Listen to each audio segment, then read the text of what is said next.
I'm sure that everybody must be very happy. Yes, very excited. So a great job to all of you guys. This is definitely a very, very difficult phase that you have seen.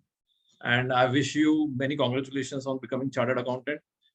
This is something which I believe is a very, very big milestone that you people have achieved. उसका कारण ये है कि like आप लोग अभी सब celebration कर रहे हो, ओके, और सडनली मैं आप संडे की शाम को आ गया हूँ और मैं आपसे वापस कुछ ऐसी बातें कर रहा हूँ कि जो कुछ सब्जेक्ट से रिलेटेड है, कुछ अगेन करिकुलम से रिलेटेड है, राइट?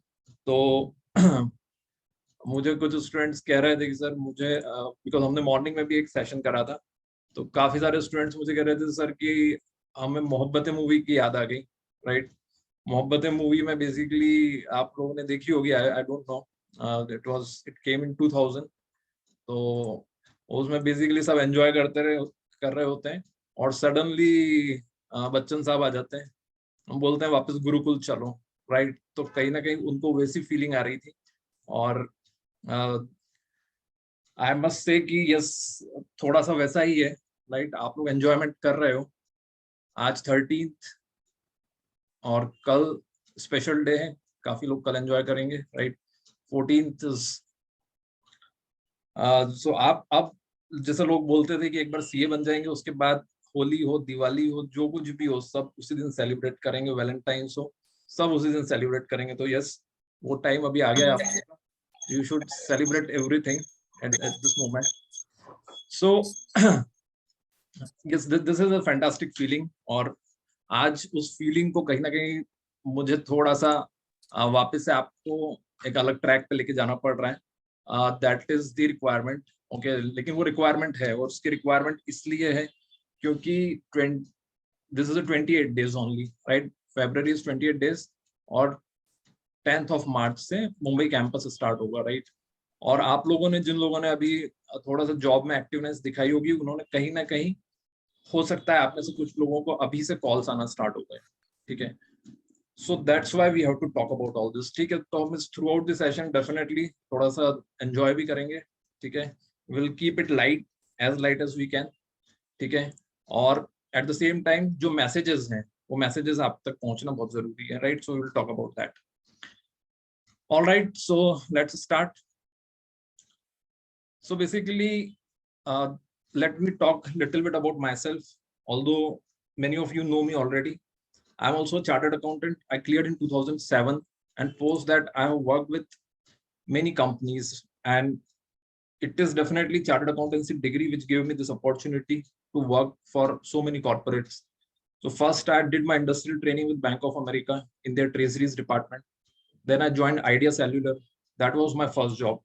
Post qualification, जैसा अभी आप कैंपस में बैठेंगे, like I appeared in campus and opted for Idea Cellular. So Idea, definitely that was my first job, okay? So what an idea, right? I joined Idea that time, बहुत चल रहा था ये what an idea sir ji. And post that मैं थोड़ा सा telecom की तरफ चला गया।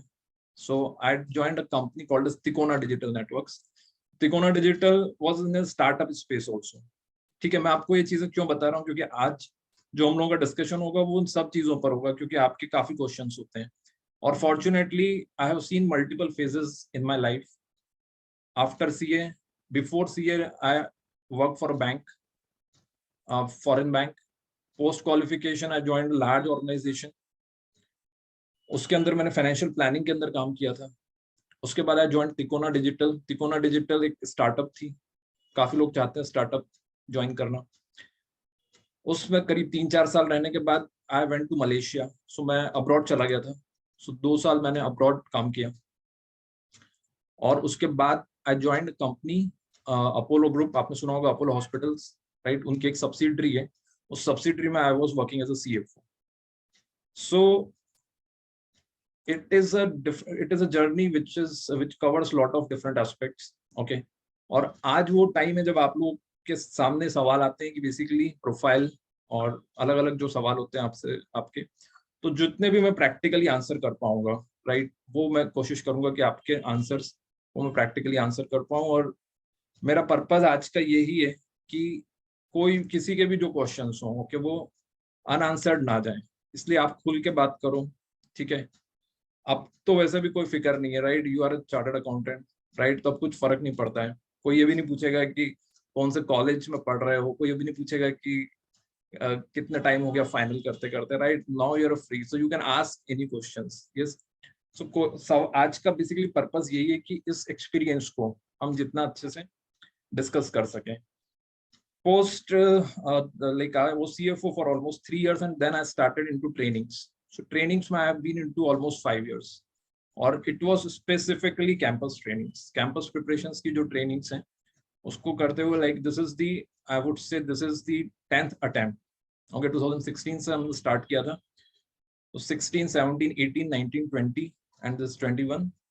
So 8 to 10 अटेम्प्ट्स ये मैंने देखे हैं, बहुत क्लोजली देखे हैं। स्टूडेंट्स को मैं डायरेक्टली ट्रेन करता हूँ, टेक्निकल टॉपिक्स भी मैं ही लेता हूँ, ग्रुप डिस्कशंस भी मैं ही करवाता हूँ, मॉक इंटरव्यूज मैं ही कंडक्ट करता हूँ। तो मैंने काफी सारे स्टूडेंट्स को काफी क्लोजली देखा है, राइट, उनके कैसे परफॉर्मेंसेस रहे हैं, कहाँ स्टूडेंट्स गलती करते हैं, राइट। सो वो सारे एक्सपीरियंसेस जितने भी हैं उनको हम जितना आज कैप्चर कर पाएंगे उतनी कोशिश करेंगे उनको कैप्चर करने की, ठीक है। So this is basically a broad background. During the my industry time also I interviewed lot of people. हम लोग कैंपस में भी जाते थे स्टूडेंट सिलेक्ट करने के लिए, और आफ्टर दैट यस अभी तो हम लोग ट्रेनिंग्स के अंदर सेम मॉक इंटरव्यूज काफी सालों से कर रहे हैं।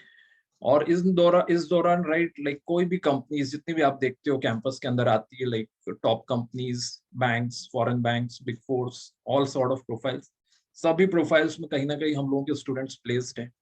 Okay, so आप देखोगे कि like we have a large community, more than 1,000 students. Okay, some they are placed here and there. मैं myself being CFO, तो मेरे काफी सारे friends हैं जो CFO बन चुके हैं, right? So we have a large community.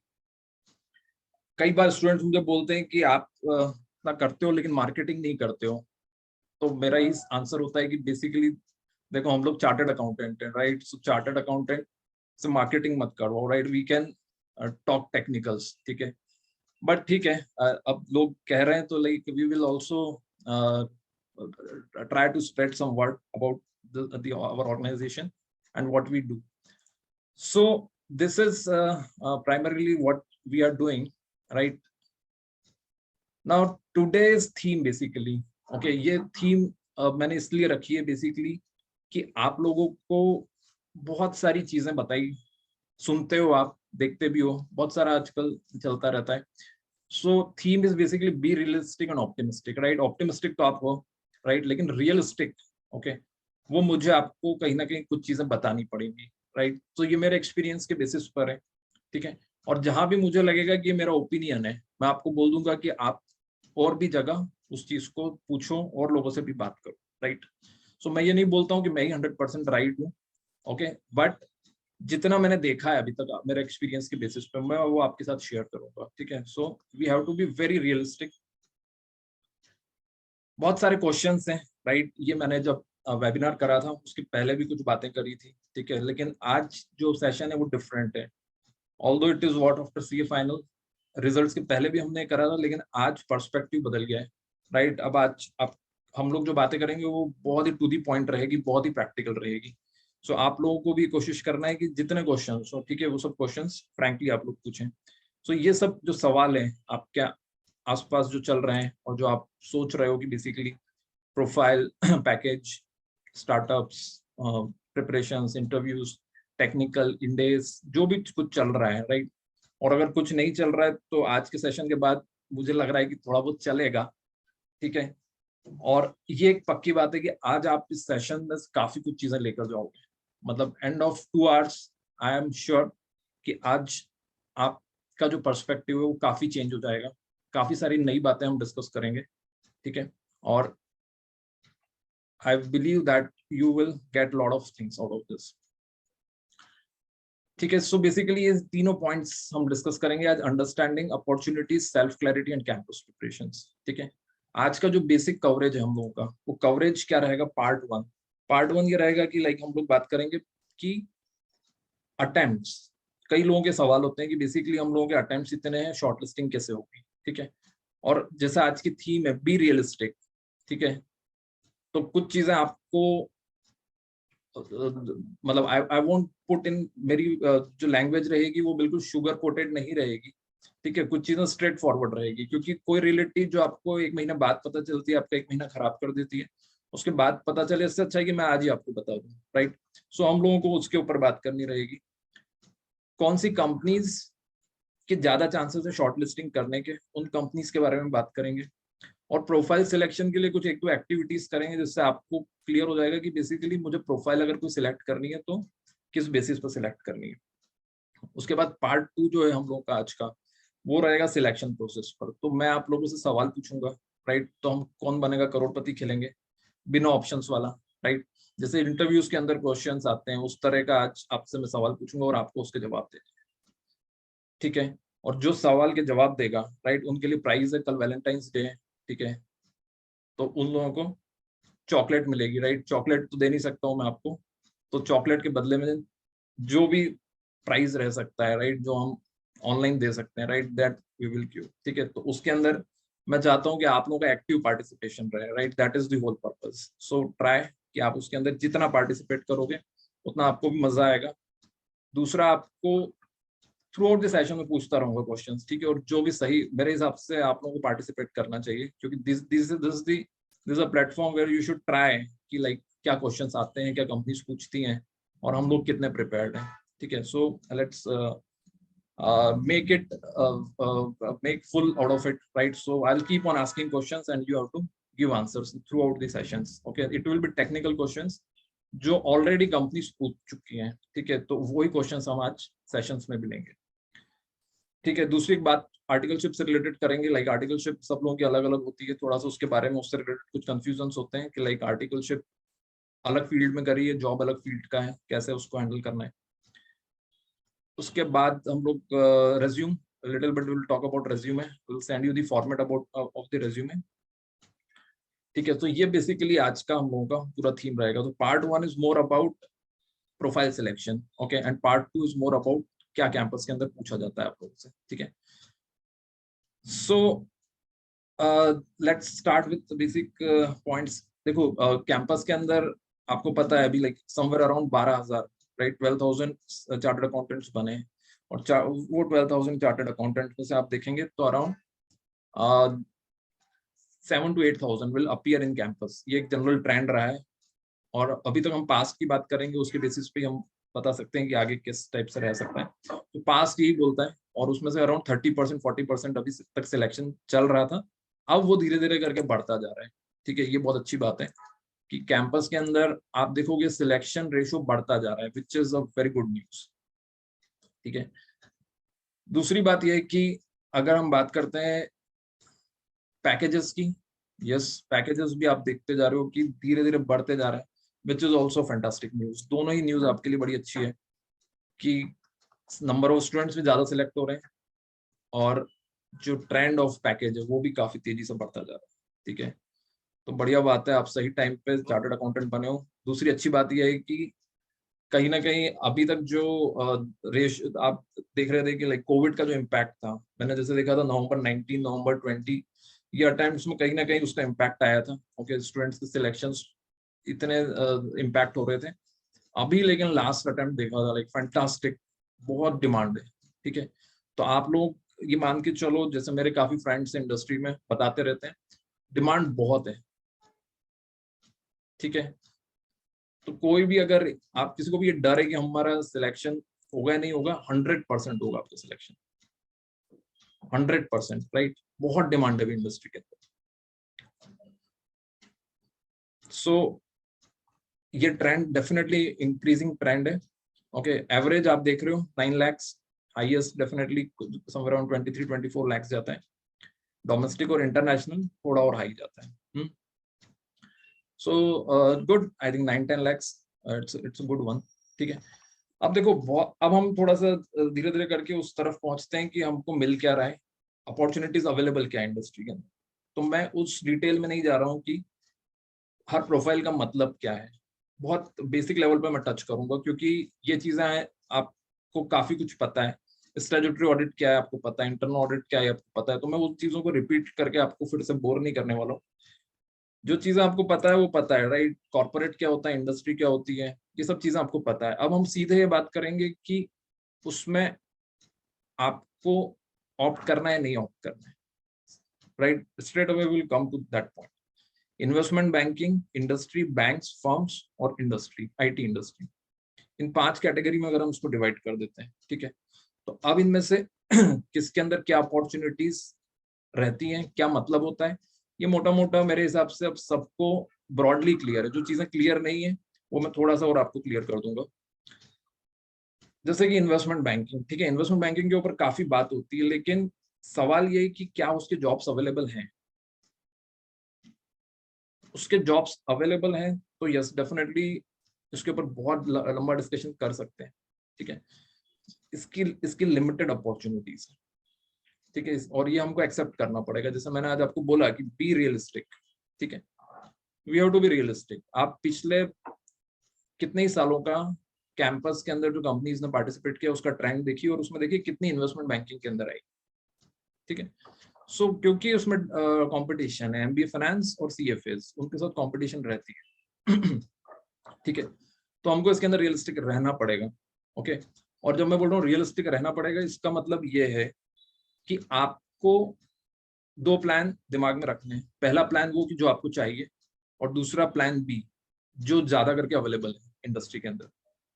Suppose मुझे चाहिए इन्वेस्टमेंट बैंकिंग, लेकिन इन्वेस्टमेंट बैंकिंग की कम अपॉर्चुनिटीज है, तो फिर मैं क्या करूंगा? शुड आई वेट और should I go for something else? मेरा सजेशन ये है कि आप बहुत ज्यादा वेट मत करो, ट्राई करो। इन्वेस्टमेंट बैंक के लिए नहीं मिलता है तो फिर गो फॉर समथिंग एल्स, ठीक है? सो ये अप्रोच बेसिकली काम करेगी आपके लिए। लेकिन हम अगर स्टिक हो गए, मुझे तो यही चाहिए, right? And if it doesn't available market में, अगर वो अवेलेबल नहीं है तो फिर आप क्या करेंगे, ठीक है? तो ये सिचुएशन हमको क्रिएट नहीं करनी, ठीक है?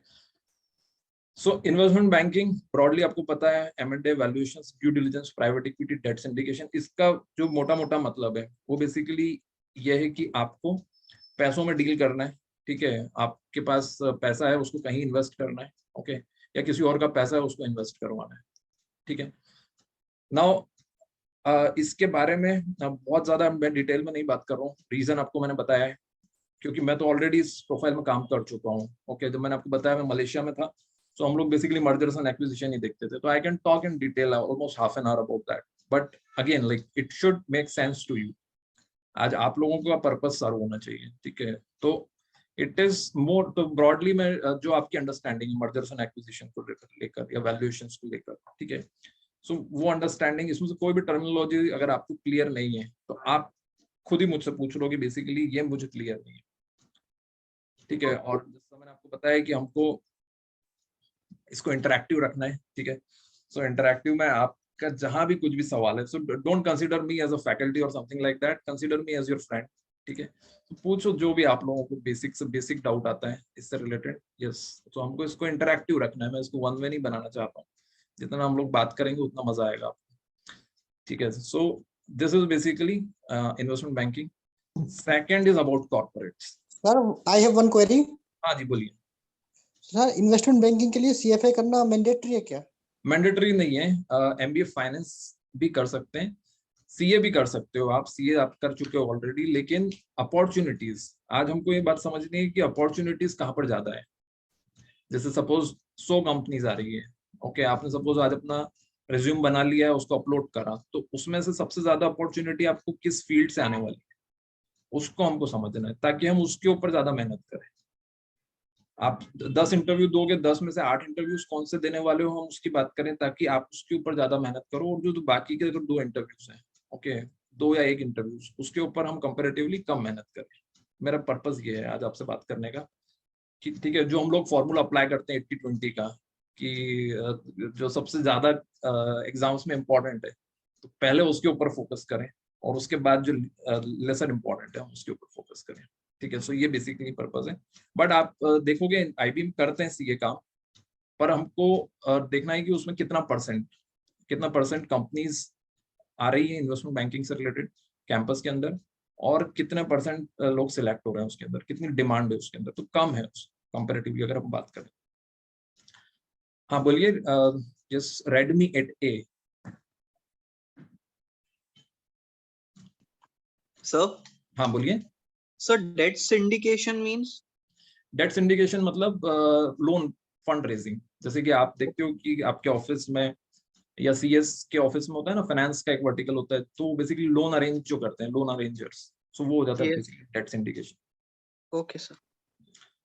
What does controller do in any IP? देखो, कंट्रोलर बेसिकली फाइनेंशियल रिपोर्टिंग हो जाती है।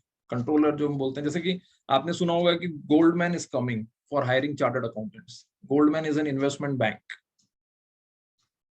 सुना होगा आपने कि लाइक गोल्डमैन इज कमिंग, तो एकदम हर दो तीन अटेम्प्ट बाद आती है वो, और एकदम ऐड आने लग जाते हैं कि गोल्डमैन आ रही है, इन्वेस्टमेंट बैंक है चार्टर्ड अकाउंटेंट्स हायर करने के लिए। बट हमको ये देखना है कि वो आ तो रही है, वो इन्वेस्टमेंट बैंक कर है, ओके, बट वो हायर किसके लिए कर रही है? वो हायरिंग आपको फाइनेंशियल रिपोर्टिंग के लिए कर रही है। समझ रहे हो आप? अपोलो हॉस्पिटल, मैंने अपोलो हॉस्पिटल में काम किया, अपोलो हॉस्पिटल इज हायरिंग, तो अपोलो हॉस्पिटल हायर कर रहा है तो पहला इंप्रेशन क्या आता है? वो तो डॉक्टर्स हायर करेंगे, राइट? नहीं, रोल देखना है हमको। TCS is hiring. TCS hiring करें सॉफ्टवेयर इंजीनियर नहीं, सिर्फ सॉफ्टवेयर इंजीनियर नहीं, basically. So Goldman is an investment banking, but when they hire, so they hire for accounting related role, financial reporting, controller. तो controller उसी चीज को बोलते हैं. Yes. So it is more to do with compliance reporting, financial reporting. ठीक है? अच्छा, जो लोग अनम्यूट नहीं कर पा रहे हैं, वो वापस एक बार एग्जिट करके वापस ज्वाइन कर लोगे तो आप बोल पाओगे। ऐसा होता है कई बार, टेक्निकल प्रॉब्लम हो जाती है। तो what is the role of product controller and JP Morgan Chase? Basically product controller, देखो, product controller profile is about products क्या होते हैं बैंक्स के अंदर। बैंक का प्रोडक्ट होता है इन्वेस्टमेंट बैंकिंग में खासतौर पे, जैसे कि बॉन्ड्स। ठीक है, कंपनी ने बॉन्ड इशू करा, ठीक है, अब प्रोडक्ट कंट्रोलर क्या करेगा? उस बॉन्ड की अकाउंटिंग रिलेटेड एस्पेक्ट्स को चेक करेगा कि वो सही अकाउंटिंग हुई है नहीं हुई है, मार्क टू मार्केट हुआ है नहीं हुआ है। ठीक है, तो इससे रिलेटेड जो क्वेश्चंस हैं वो आपको प्रिपेयर करने रहेंगे। Are you getting my point? Yes. So bond हो गया, अलग अलग जो प्रोडक्ट्स हैं, तो इसके लिए आपको इंडेस ऑन फाइनेंशियल इंस्ट्रूमेंट्स बहुत अच्छे से पढ़ना है। अगर आप इसके इंटरव्यू के लिए जा रहे हो तो फाइनेंशियल इंस्ट्रूमेंट अच्छे से पढ़ेंगे।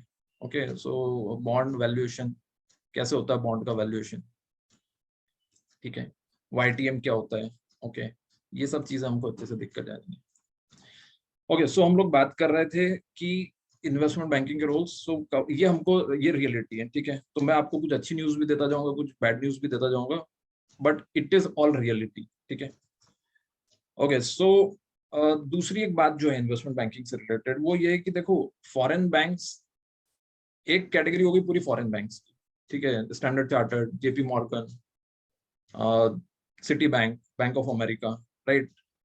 सो ये कैटेगरी जो हो गई, इनके क्राइटेरियाज अगर आप देखोगे तो इनके क्राइटेरियाज रहते हैं जनरली IIM अहमदाबाद, बैंगलोर, कोलकाता। मैंने बैंक ऑफ अमेरिका में काम करा है, मैं उसकी बेसिस पे आपको बता रहा हूँ। उनका जो फ्रंट एंड ट्रेजरी डिपार्टमेंट था, उनके क्राइटेरियाज थे बेसिकली IIM अहमदाबाद, बैंगलोर, कोलकाता। सो अब आपके पास दो चॉइस, अगर आपको IB में ही करियर बनाना है, या तो इनका बैकएंड ले लो आप, बैकएंड में ओपनिंग्स मिल जाती है, या फिर आपको जो Tier 2 टाइप की कंपनीज हैं, Tier 2 फर्म्स, ओके, जो आपको पैकेज उतना नहीं दे पाएगी, लेकिन जो इंडियन फर्म्स हैं और जो स्मॉल फर्म्स हैं, जो अपने लेवल पे IPOs को भी हैंडल कर रही हैं। जैसे आपने देखा होगा काफी सारे चार्टर्ड अकाउंटेंट फर्म्स भी आजकल इन चीजों में इन्वॉल्व रहती है कि लाइक प्राइवेट इक्विटी रेज करने, तो ये इनमें आपको अपॉर्चुनिटीज मिल जाएगी। उसमें लेकिन लिमिटेशन एक है कि आपको पैकेज वैसा नहीं मिलेगा जैसा आपको फॉरेन बैंक्स ऑफर करती है, ठीक है। तो सवाल फिर आ जाता है पैकेज को लेकर। तो अगर मैं इस बात को पूरा समराइज कर देता हूँ कि आपके पास दो ऑप्शन है। पहला ऑप्शन ये है कि आप इन्वेस्टमेंट बैंक में, फॉरेन बैंक्स में जाना चाहते हो, तो इनकी बैक एंड प्रोफाइल जो है उनमें आप जा सकते हो, बैक एंड टू मिडिल और मिडिल टू फ्रंट। ऑल्दो उसमें टाइम लगता है और कई बार टाइम लगता भी और तब भी फ्रंट एंड नहीं मिलता है। और दूसरा तरीका ये है कि आप जो इंडियन फर्म्स हैं उनको आप टारगेट करिए। तो जो इंडियन फर्म्स है, लार्ज चार्टर्ड अकाउंटेंट फर्म्स है, जिनके पास इस टाइप का काम है, finance related work, private equity related work, okay, so वहां पर आप ट्राई करो, पैकेज कम रहेगा लेकिन एटलीस्ट आप जो चाह रहे हो इन्वेस्टमेंट बैंकिंग से रिलेटेड वो आपको मिल जाएगी। अब ये कैसे मिलेगा आपको? Not, I have not seen many profiles in the campus. इसके लिए कहीं ना कहीं आपको अगेन ऑफ कैंपस ट्राई करना है। ऑफ कैंपस ट्राई करना मतलब आपको लिंक्डइन के ऊपर सुपर एक्टिव हो जाना है और जितने आपके कनेक्ट्स हैं जो कि इससे रिलेटेड काम कर रहे हैं उनसे आपको बातचीत चालू कर दो, ठीक है। तो ये डेफिनेटली मेहनत वाला काम है जिसमें आपको सबसे पहले तो ऑफर लेटर, कॉल लेटर लेकर आना है, इंटरव्यू कॉल आना चाहिए, ठीक है। तो ये एक पूरी मेहनत लगेगी आपकी और उसके बाद you will get something in investment banking. और मैं आपको क्यों ये बता रहा हूँ क्योंकि मैंने आपको बताया कि लाइक पिछले 4 सालों में मैंने बहुत सारे स्टूडेंट्स देखे जो आईबी से स्टार्ट करना चाहते हैं। मैंने खुद ने सोचा था कि मैं आईबी ज्वाइन करूंगा। I was fortunately first attempt chartered accountant through out all levels, लेकिन कहीं ना कहीं अपॉर्चुनिटीज मुझे भी नहीं मिली डिस्पाइट कि मेरे पास बैंक ऑफ अमेरिका का टैग था, कम अपॉर्चुनिटीज थी, ठीक है। सो मैं आपको ये नहीं बोलूंगा कि ट्राई नहीं करना है, ट्राई करना है, लेकिन आपको मार्केट रियलिटी भी समझनी है and this is the market reality, ठीक है। तो अज्यूमिंग कि आपके पास कॉल आ जाता है, ठीक है, और जैसा मैंने आपको बोला है कि मैं आपसे बीच बीच में कुछ एक्चुअल क्वेश्चंस भी पूछूंगा, ठीक है। तो इससे रिलेटेड एक क्वेश्चन पूछता हूँ ताकि थोड़ा सा आपको आइडिया भी लग जाए कि बेसिकली उनका माइंडसेट क्या होता है, वो क्या जज करना चाहते हैं। तो जो भी आंसर देना चाहते हैं प्लीज रेज देयर हैंड्स। और मैंने आपको बताया है कि हर क्वेश्चन के ऊपर देयर वुड, मतलब बहुत सारे क्वेश्चंस के ऊपर प्राइस रहेगा। इस क्वेश्चन के ऊपर आई will give you price. Fantastic, चलो अच्छा है। सो अजय पाटीदार एंड शुभम, राइट। आप बताइए अजय कि basically cost of equity is less than cost of debt or not? Cost of equity is less than cost of debt or not? बताइए। And quick answer Ajay बताएंगे। Yes, cost of equity. Unmute करके बोलिए जरा सा, आपकी sweet voice सुनना चाहता हूं मैं। Yes sir. बोलिए जरा, थोड़ा सा एक्सप्लेन करिए। Yes sir. नहीं यस Yes, तो sir. ठीक है, Cost of लेकिन equity is एक्सप्लेन करो कि लाइक कॉस्ट ऑफ इक्विटी क्यों है। actually, sir, in cost of equity, there is we can provide them residual profit. In cost of debt, we have to pay them okay, in every situation. So cost So of there is equity a ज्यादा हो fixed या cost rate of of debt ज्यादा हो? interest. So cost of debt is more, actually, sir, there is a perspective that we have to see whether from which point of view we are okay seeing it. Ajay, थोड़ा सा answer को और हमको strong करना पड़ेगा, ठीक है। तो जितने क्वेश्चंस मैं आपसे पूछ रहा हूँ आप समझ लो मुझे इंटरव्यूअर मान लो, ठीक है, और इंटरव्यूअर आपसे बहुत to the point answer expect करेंगे। But good, because you started, okay, this one raising the hand, right? So yes, I will definitely give you a prize for that, ठीक है। मैं नोट करता जा रहा हूँ और फिर मैं लास्ट में आपको प्राइज डिस्ट्रीब्यूशन करूंगा, ठीक है। So good one, okay, so yes, clapping for Ajay, okay, good job. But answer I am Thank still you, sir. Expecting a good answer, ठीक है। सो नाउ पूजा अग्रवाल, राइट। अब मेरा आपसे सवाल दूसरा है, ठीक है। मेरा सवाल आपसे ये है कि if company is not paying dividend तो कॉस्ट ऑफ इक्विटी जीरो होगी क्या? No, sir. Cost of equity can never be zero because whatever investors they invest in a company, they expect some form of return.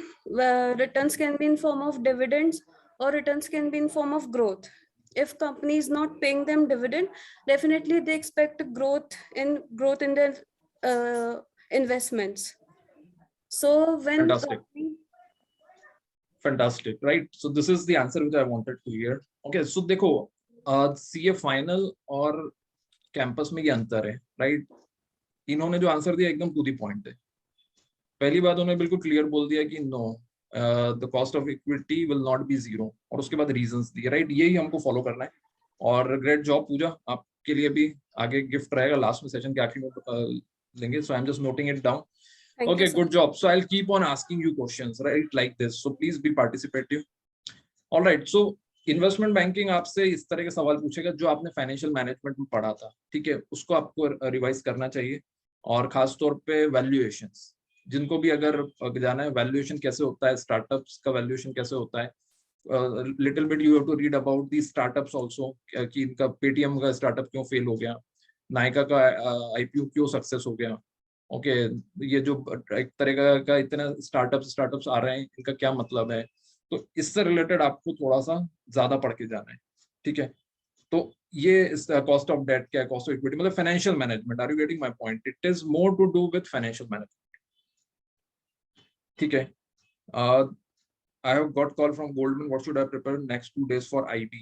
Okay, good. So देखो, पहली बात तो ये कि is it for controller or is it for this profile, right? वो आप मुझे बताओ। और अभी तो मैं आपको बहुत शॉर्ट में बता दूंगा कि आपको क्या प्रिपेयर करना है, बट क्लास खत्म होने के बाद मुझे कॉल कर लेना, ठीक है।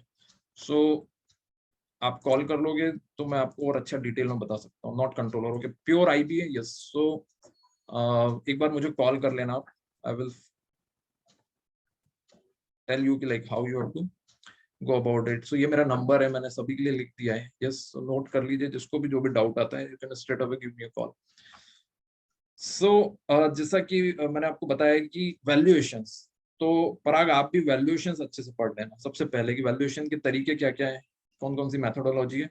और प्रैक्टिकल वो आपसे पूछेंगे कि एक आध डील बताओ जो आपने प्रैक्टिकली पढ़ी है और समझी है, ठीक है। जैसे कि एक पुरानी डील जो है फ्लिपकार्ट वॉलमार्ट की हुई थी, ओके, तो इस तरह की, या फिर जैसे अभी उबर ईट्स को स्विगी ने एक्वायर किया है, इस टाइप की डील, उसमें आपकी क्या अंडरस्टैंडिंग है, ठीक है, किस तरह से वैल्यूएशंस होते हैं, इन चीजों के ऊपर उनका फोकस है। प्लस फिर general concepts about various financial products, उसके ऊपर सवाल आएंगे, ठीक है। तो this is about investment bank, okay. अब आगे बढ़ते हैं हम लोग।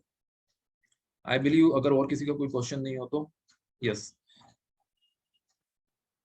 ठीक है। सो अभी हम इसको इस लेवल पर रोक के थोड़ा आगे बढ़ते हैं, और आगे के डिस्कशंस में भी ये बातें कुछ आएंगी, वापस से रिपीट होंगी। कॉर्पोरेट्स, ठीक है, आप में से कुछ स्टूडेंट्स ने मेरा पहले वाला सेशन अटेंड करा था, रिजल्ट्स के पहले वाला, उसमें भी मैंने सेम स्लाइड बताई थी, पर क्योंकि आज नए लोग हैं, ठीक है, तो मेरा सवाल वापस से वही है कि ये जो नंबर्स दिख रहे हैं आपको ऊपर, ये नंबर्स क्या हैं? ये देखो, स्लाइड बहुत इंपॉर्टेंट है। सो जितने भी स्टूडेंट्स हैं सभी का अटेंशन चाहूंगा यहाँ पे, कि आप लोग इस स्लाइड के ऊपर बहुत ज्यादा फोकस करो, क्योंकि आप में से हर कोई कॉर्पोरेट में बैठने वाला है, कोई ना कोई इंडस्ट्री से रिलेटेड फेस करेंगे इसे। यस, बोलिए। Percentage of occupancy of CS, percentage of profile in job, percentage of profile, yes. Basically ये जो नंबर्स हैं, ये नंबर्स है, इतने परसेंटेज लोग हैं। अगर 100 students are 100 employees are working in any organization in the finance department, तो उसमें से कितने परसेंट किस डिपार्टमेंट में काम कर रहे हैं। मतलब आइडिया सेल्युलर की अगर बात करते हैं तो आइडिया सेल्युलर में 100 people are working, so how many are working in each department, ठीक है। इसको एक तो किसी भी नंबर को लिटरली मत ले लेना, 70 बोला है तो फिर 71 कैसे हो गया, राइट? कई बार जब हम ऑडिट पे जाते हैं तो हमारी अप्रोच वैसी हो जाती है कि लाइक एकदम पॉइंट टू पॉइंट होना चाहिए, ठीक है। सो पॉइंट इज कि ब्रॉडली है, ब्रॉड नंबर्स है, लेकिन इसका इंडिकेशन ये है कि 70% रिक्वायरमेंट जो आती है वो रिपोर्टिंग वर्टिकल में आती है। और इसलिए मेरा आपसे सजेशन है कि रिपोर्टिंग वर्टिकल के अंदर इंडेस सबसे ज्यादा पूछे जाते हैं, तो इंडेस ठीक से प्रिपेयर कर लेना। मैंने आज एक मैसेज भी भेजा था, काफी इधर उधर पॉपुलर भी हुआ वो। उसका कारण ही ये था कि क्योंकि ये सबसे कॉमन क्वेश्चन है स्टूडेंट्स का कि इंडेस पढ़ना है नहीं पढ़ना है। हम लोग पुराने सिलेबस से हैं, हम लोग को टाइम हो गया इंडेस पढ़ने को, जो भी कुछ भी रीजन है, आपके पास कोई चॉइस नहीं है, आपको इंडेस पढ़ना है, ठीक है। मैं क्लासेस में 4 दिन कवर करता हूँ इंडेस को, ऑलमोस्ट 10 to 12 आवर्स हम लोग जो अभी सेशंस करते हैं, ट्रेनिंग सेशन, उसमें 12 से 15 घंटे हम लोग इंडेस पढ़ते हैं, ठीक है।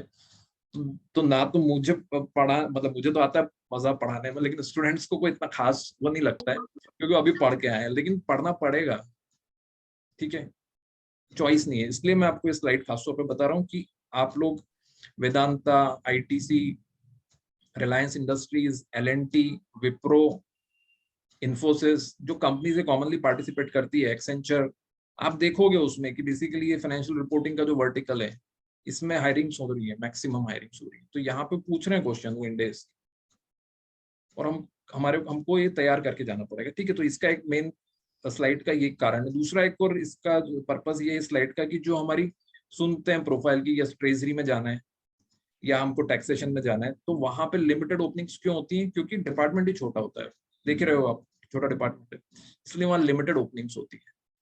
ओके, तो इसलिए उसकी जो वैकेंसी है वो कंपेरेटिवली कम हो जाती है।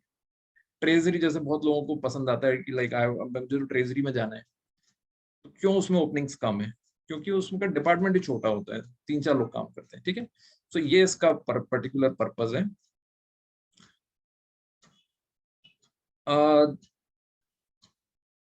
तो इससे इंडस्ट्री से रिलेटेड ब्रॉडली आपको क्लैरिटी आ गई, ठीक है। वैसे हम इसके बाद एक छोटी सी एक्टिविटी करेंगे जिससे आपको 100% क्लैरिटी आ जाएगी कि ओके मुझे क्या चाहिए और क्या अवेलेबल है।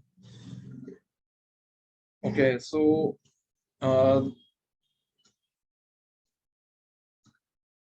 आगे बढ़ते हैं फॉर्म्स को लेकर, ठीक है। बिग फोर्स, कितने स्टूडेंट्स का मानना है कि यस बिग फोर में मुझे आगे जाना है, बिग फोर में अपना करियर बनाना है, कोई मतलब बिग फोर ज्वाइन करना है मुझे? अच्छा, कोई है ऑलरेडी बिग फोर से यहाँ पे जिन्होंने बिग फोर में आर्टिकलशिप करी है? ओके, कोई भी नहीं है। बिग 10 से करी है आपने, ओके, बढ़िया बात है। तो देखो, बिग 4 या बिग 8 या बिग 10, तो इनको तो मैं लगभग एक जैसा ही मान रहा हूँ, पैकेज में बहुत ज्यादा अंतर नहीं होता है, ठीक है। इसमें समझाने जैसी कोई बात नहीं, आपको पता है बिग 4 है, ठीक है। सवाल इसमें दूसरे हैं। सवाल दूसरे क्या है इसके अंदर, कि जो प्रोफाइल्स हैं, ओके, वो तरह तरह की प्रोफाइल आती है, ओके। और यहाँ पे मैं आपको 2 प्रोफाइल एक्सप्लेन करता हूँ जो सबसे ज्यादा आती है, जो सबसे ज्यादा हायरिंग करती है, ठीक है। पहली प्रोफाइल है स्टैट्यूटरी ऑडिट, और दूसरी प्रोफाइल है जो आप लास्ट बॉक्स देख रहे हो, एसडीसी और जीडीसी, जीडीसी या जीडीएस जो भी बोलो उसको। स्टैट्यूटरी ऑडिट आप लोगों को क्लियर है, आप 3 साल अच्छे से देख लिया, पढ़ लिया, तो उसमें कुछ समझाने की बात ही नहीं है एडिशनल, ठीक है। जो बात उसमें बताने की वो ये है कि पैकेज कितना मिलता है, और उसके बाद आगे ग्रोथ क्या होती है, और उसके बाद वहां से इंडस्ट्री में स्विच कर सकते हैं या नहीं कर सकते, मतलब इस तरह की बातें वो हम लोग अभी आगे की स्लाइड में करेंगे बात। बट स्टैट्यूटरी ऑडिट का मतलब पता है आपको, इंटरनल ऑडिट का मतलब पता है। सिस्टम ऑडिट जो होता है बेसिकली सिस्टम्स का ऑडिट होता है उसके अंदर, तो ये स्टैट्यूटरी ऑडिट का पार्ट हो जाता है, ठीक है। GRC audit, governance risk compliance, ये भी स्पेसिफिक ऑडिट है, ओके, एक पर्टिकुलर एरिया का ऑडिट होता है। फॉरेंसिक ऑडिट, ठीक है, फॉरेंसिक ऑडिट आप सभी को पता है। अगेन आप खुद अंदाजा लगा सकते हो कि इसमें कितनी ओपनिंग्स होगी, ज्यादा होगी या कम होगी आपके हिसाब से?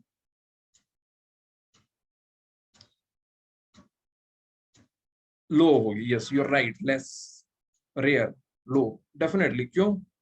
क्योंकि ऑडिट तो हर कंपनी को चाहिए, स्टैट्यूटरी ऑडिट, लेकिन फॉरेंसिक ऑडिट कितने लोगों को चाहिए? जहां पे आप सेंस कर रहे हो कि यहाँ फ्रॉड हो सकता है या बैंक का बड़ा एक्सपोजर है, पर ऐसी कितनी कंपनीज है जहाँ पे इस टाइप के इश्यूज है? बहुत कम कंपनीज है, करेक्ट। तो जहाँ पे कम एक्सपोजर है, कम है, तो वहां पे ओपनिंग्स भी कंपैरेटिवली कम होगी। सो फॉरेंसिक में आप देखते हो comparatively lesser number of openings would be there. तो सबसे ज्यादा अगेन 80-20, हर जगह हम 80-20 लगाएंगे, तो 80-20 के हिसाब से स्टैट्यूटरी ऑडिट में definitely there will be lot of openings, ठीक है। और आपको अगेन बहुत लोगों को अपॉर्चुनिटी आएगी स्टैट्यूटरी ऑडिट में जाने की। Again based on my experience 101% आप में से शायद सभी लोग कहीं ना कहीं स्टैट्यूटरी ऑडिट का इंटरव्यू दोगे, ऑलमोस्ट ऑल, ठीक है। तो इसके लिए तैयारी करनी है आपको, ठीक है। इसमें एक और जो पॉइंट है वो है एसडीसी और GDC, right, service delivery centre. तो सर्विस डिलीवरी सेंटर क्या करता है, वो भी हम इसलिए बात कर रहे हैं, बहुत सारे वहां पर आते हैं, राइट, बहुत सारी ओपनिंग्स आती है उसकी। सर्विस डिलीवरी सेंटर, देखो सर्विस डिलीवरी सेंटर शॉर्ट में आप लोग समझ लो कि जैसे आप क्या करते हो कि आपको ऑडिट मिलता है, कंपनी को ऑडिट, आप जब आप आर्टिकलशिप पे जाते थे, ठीक है, तो आर्टिकलशिप में जब आप सीनियर हो गए तो सीनियर आदमी क्या करता है, जूनियर को बोलता है कि जरा बैक एंड वर्क कर दो, कुछ रिकंसिलिएशन कर दो, कुछ डेटा निकालना है वो निकाल लो, कुछ फॉर्मेट्स बनाने बना दो, ठीक है। सो जो एसडीसी जीडीसी है ये करते हैं, जो यूएस की कंपनीज है वहां का ऑडिट, तो टीम वहां पे रहती है और बैकएंड का जो वर्क होता है वो इंडिया में बैठ के ये लोग करते हैं। तो एक तरीके से आउटसोर्सिंग है ये वहां के काम की, ठीक है। So basically this is a back end work और support work. I think you are clear about this. So पीडब्ल्यूसी का है service delivery centre SDC, EY का है जीडीएस ग्लोबल डिलीवरी सेंटर और सर्विसेज, डेलोइट का है यूएसआई, ओके, और इसी तरह से केपीएमजी का भी है। सभी ने अपने अपने ऑफशोर बना रखे और ये डे बाय डे बड़े होते जा रहे हैं क्योंकि बाहर से बहुत काम आ रहे हैं। क्लियर है आपको? तो इसमें हायरिंग्स काफी होती है और पिछले 2-3 सालों में बहुत हायरिंग हुई है इसमें। तो आपको एसडीसी भी क्लियर हो गया है और कोर इंडियन ऑडिट भी आपको क्लियर हो गया है, ठीक है। मैं अपनी चॉइस तो आपको बता ही दूंगा मेरी चॉइस क्या है, ठीक है, लेकिन मेरी जो चॉइस है, राइट, मैं हमेशा आपको राइडर लगा दूंगा जो आप लगाते हो ऑडिट रिपोर्ट के पहले, disclaimer, it is the managements responsibility. हमने तो ट्रू एंड फेयर ओपिनियन दे दिया है, राइट, लेकिन ये मैनेजमेंट की रिस्पॉन्स है, तो मैं भी अपने डिस्क्लेमर्स बीच बीच में लगाता जाऊंगा, ठीक है। सो ठीक है, तो ये क्लियर है आप लोगों को कि इतने आपको प्रोफाइल मिल सकती है, इसमें सबसे ज्यादा आप फेस करोगे स्टैट्यूटरी ऑडिट। तो प्रिपरेशन जब भी आप करनी है स्टार्ट, प्रिपरेशन में आपको समझ आएगा सबसे ज्यादा फोकस कहाँ करना है मुझे, जो सबसे ज्यादा मेरे पास पॉसिबिलिटी है, उसके बाद दूसरे भी कवर करना है। मैं ये नहीं बोल रहा हूँ कि आपको कुछ भी नहीं पढ़ना है। बैंकिंग के भी मैं 2 सेशन कवर करता हूँ क्लास के अंदर, वैल्यूएशंस के बारे में भी बात करता हूँ, क्योंकि यू नेवर नो कब आपको कौन सी अच्छी अपॉर्चुनिटी आ जाए, ठीक है। लेकिन क्लासेस में भी हम लोग यही करते हैं कि मैक्सिमम टाइम स्पेंड उन चीजों पे करते हैं जो सबसे रेलेवेंट है और सबसे ज्यादा पॉसिबिलिटी है, और lesser time on other subjects, right.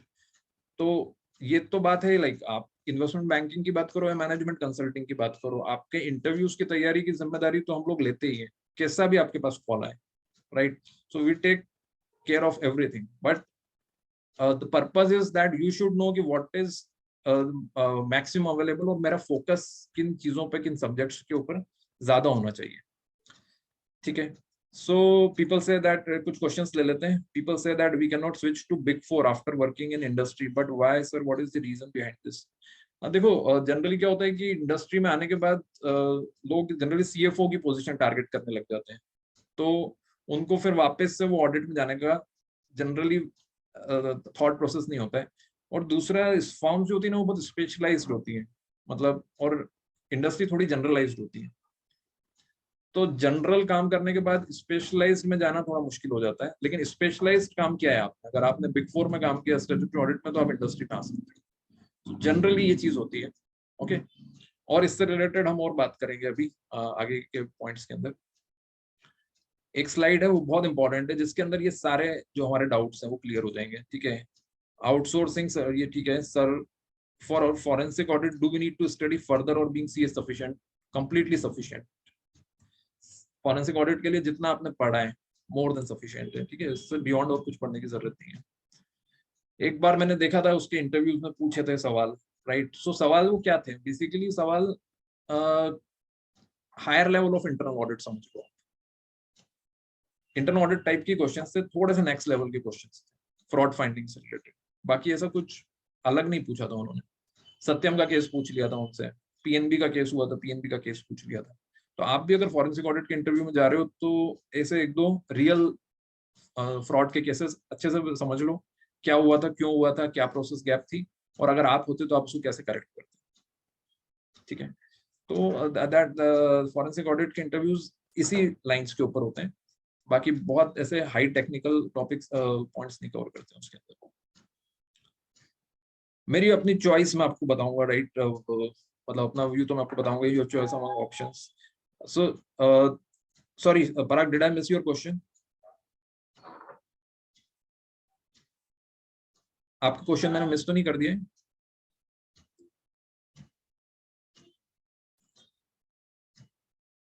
Okay, do we focus on work culture before joining? Yes important है वर्किंग कल्चर, डेफिनेटली बहुत इम्पोर्टेंट है। मतलब आपको बहुत अच्छी प्रोफाइल मिली है लेकिन वर्किंग कल्चर इतना अच्छा नहीं मिल रहा है अगर, तो you will not like it. और वर्किंग कल्चर का मतलब होता है कि रिस्पॉन्सिबिलिटी बड़ी क्लियर हो कि क्या करना है, और एक अच्छा वर्किंग कल्चर हो कि मतलब गुड बॉस। जनरली बोलते हैं कि 50% लोग बॉस के कारण ही छोड़ कर जाते हैं, ठीक है, तो मतलब working culture. So yes, working culture के ऊपर तो पर्सनली मैं मानता हूँ कि बड़ा इंपॉर्टेंट होता है, तो इसलिए जिस भी कंपनी में जाओ थोड़ा सा बात करके जाइएगा कि लाइक ये कंपनी का वर्किंग कल्चर कैसा है। Does articleship experience becomes any criteria for shortlisting? Very good question. Yes, होता है। आप जब फॉर्म फिलअप करोगे, राइट, और हम लोग बात करेंगे फॉर्म कैसे फिलअप करना है, तो उसमें आप देखोगे कि मैक्सिमम चीजें आप लिखो तो ज्यादा अच्छा है। मतलब ऐसा नहीं कि लाइक हमने केवल एक चीज, एक पॉइंट लिख दिया कि मैंने तो टैक्स ऑडिट ही करा है, so only tax audit. Articleship जब आप फिलअप कर रहे हो तो write as many things as you can. जितने आर्टिकलशिप जितना ज्यादा लिखोगे, कंपनीज आज की तारीख में हो सकता है सॉफ्टवेयर के थ्रू स्क्रीनिंग कर रही है, तो जब वो सॉफ्टवेयर के थ्रू स्क्रीनिंग करेंगे तो कीवर्ड्स के थ्रू स्क्रीनिंग कर रहे हैं, और कीवर्ड्स में वो आना चाहिए जो काम आपने करा है। अगर वो स्टैट्यूटरी ऑडिट है तो कहीं ना कहीं इंडेस लिखा हुआ होगा तो फायदा होगा, राइट। तो इस तरह से आर्टिकलशिप डेफिनेटली बन सकती है क्राइटेरिया शॉर्टलिस्टिंग के लिए। Okay, so your question is bulge bracket firm और boutique from growth perspective for IB firms, should we choose bulge bracket firms or boutique? देखो अभी तो मेरे हिसाब से आप को अगर IB मिल रहा है तो ये दोनों सवाल मेरे हिसाब से दोनों में से जो आपको बड़ा नाम मिल रहा है फिर आप चले जाओ उसके। अगर आपको IB मिल रही है, ठीक है, तो उसमें आप ये देखो कि आपको कौन सा एंड मिल रहा है, फ्रंट एंड मिल रहा है, बैक एंड मिल रहा है, या थोड़ा सा रोल क्लैरिटी अगर आप मेरे को बताओगे तो मैं अच्छे से आंसर कर पाऊंगा, ठीक है। सो I need some more inputs, और हम लोग आगे, और आप लोग जैसे मैंने बोला है कि लाइक हम लोग तो फ्रेंड्स हैं, आप अनम्यूट करके आराम से बात कर सकते हो, ठीक है। For statutory audit on which topics we should mainly focus, ये तो हम लोग बात करेंगे, राइट। सेकंड पार्ट इसी के ऊपर है कि स्टैट्यूटरी ऑडिट के लिए टॉपिक क्या पढ़ना है, ठीक है। I have not done advanced ITT MCS, so I enrolled for that. Now, what should my next step? I have made resume and update in or for LinkedIn too. Next step तो क्या है, आप लोग resume बनाओ और upload करो, मतलब सब जगह। लिंक्डइन पे तो फिर अपलोड नहीं कर सकते हैं, but upload it on naukri.com, monster.com, timesjob.com, indeed.com, and all portals, ठीक है, IIM जॉब्स, जितने आपको पता है, टाइम्स जॉब, ओके, सारे पोर्टल्स के ऊपर अपलोड कर दो। और अपने रेफरेंसेस जो है, पर्सनल रेफरेंसेस, उनको आपको कब यूज करना है वो उसके बारे में भी हम लोग बात करेंगे कि बेसिकली पर्सनल रेफरेंसेस कब यूज करना है। और जो कंसल्टेंट्स का मॉडल होता है, बिजनेस मॉडल, उसके बारे में भी थोड़ी सी बात करेंगे। तो अभी तो इन जितने भी पोर्टल्स हैं उन सब पे आप अपलोड करिए फ्रीली। रिज्यूम बन गया है, वेरीफाई हो गया है, तो yes please upload it. Does transfer taken in articleship becomes any criteria for shortlisting? नहीं, कोई क्राइटेरिया नहीं है, आपने ट्रांसफर लिया कोई प्रॉब्लम नहीं है, लेकिन इंटरव्यू के अंदर सवाल के लिए तैयार रहिएगा, उसको अच्छे से आंसर करना है, ठीक है, क्योंकि ये एक बड़ा क्वेश्चन होता है इंटरव्यू के अंदर, ठीक है। तो अभी हम लोग स्टेप बाय स्टेप चलते हैं, ये चीजें, इन चीजों पर भी आएंगे इंटरव्यू के क्वेश्चंस के ऊपर, लेकिन सवाल सामने अभी ये कि बेसिकली प्रोफाइल्स, राइट, क्या प्रोफाइल्स ज्यादा अवेलेबल है। आपको अगर ये पता है कि ये प्रोफाइल अवेलेबल है, आप उसके हिसाब से तैयारी चालू कर दोगे, राइट। कई तो स्टूडेंट्स एकदम 12 तारीख को ही फोन आ गया था कि अभी क्या पढ़ाई चालू कर रहे हैं। मैंने बोला यार अभी एक दिन तो हुआ है, 10 को तो रिजल्ट आया, तो कुछ पार्टी वार्टी कर लो यार। 12 से बोले क्या स्टडीज स्टार्ट कर दें। अच्छी बात है, लेकिन कुछ लोग जल्दी उस चीज को समझ रहे हैं, ठीक है, लेकिन अब आप लोगों को भी धीरे धीरे करके उस मोड में आना है, ठीक है। I opted out from November 20 and directly appear for mid, so November 20 then also counted as attempts. Okay, ये भी क्वेश्चन है, अटेम्प्ट्स को किस तरीके से काउंट किया जाता है, ठीक है। तो देखो अटेम्प्ट्स को ऐसे काउंट किया जाता है कि उसका कोई क्राइटेरिया नहीं है, कहीं भी ये नहीं लिखा हुआ है कि इसको 2 काउंट करेंगे, इसको 3 काउंट करेंगे, लेकिन आप जो जस्टिफाई कर पाओ, समझ रहे हो आप? मतलब सपोज मैंने बोल दिया कि लाइक मैं फर्स्ट अटेम्प्ट, तो मैं इसलिए बोल रहा हूँ क्योंकि मैंने दोनों ग्रुप इंटर के भी और फाइनल के भी एक साथ दिए थे और एक बार में निकले थे, ठीक है, तो मैं उसको जस्टिफाई कर सकता हूँ। कई बार स्टूडेंट्स एक एक ग्रुप निकालते हैं, उसको बोलते हैं कि फर्स्ट अटेम्प्ट है, ठीक है, लेकिन क्योंकि इसकी कहीं कोई डेफिनेशन डिफाइंड नहीं है, लेकिन कंपनीज अब कहीं ना कहीं उस चीज को क्लैरिफाई कर देती है, तो हर कंपनी अपने अपने हिसाब से उसको क्लैरिफाई कर देती है, लेकिन इसकी मैंने कोई भी स्टैंडर्ड डेफिनेशन कहीं भी नहीं देखी कि लाइक ये लिखा हो कि अगर हमने अटेम्प्ट छोड़ा है तो उसको काउंट करेंगे या नहीं करेंगे।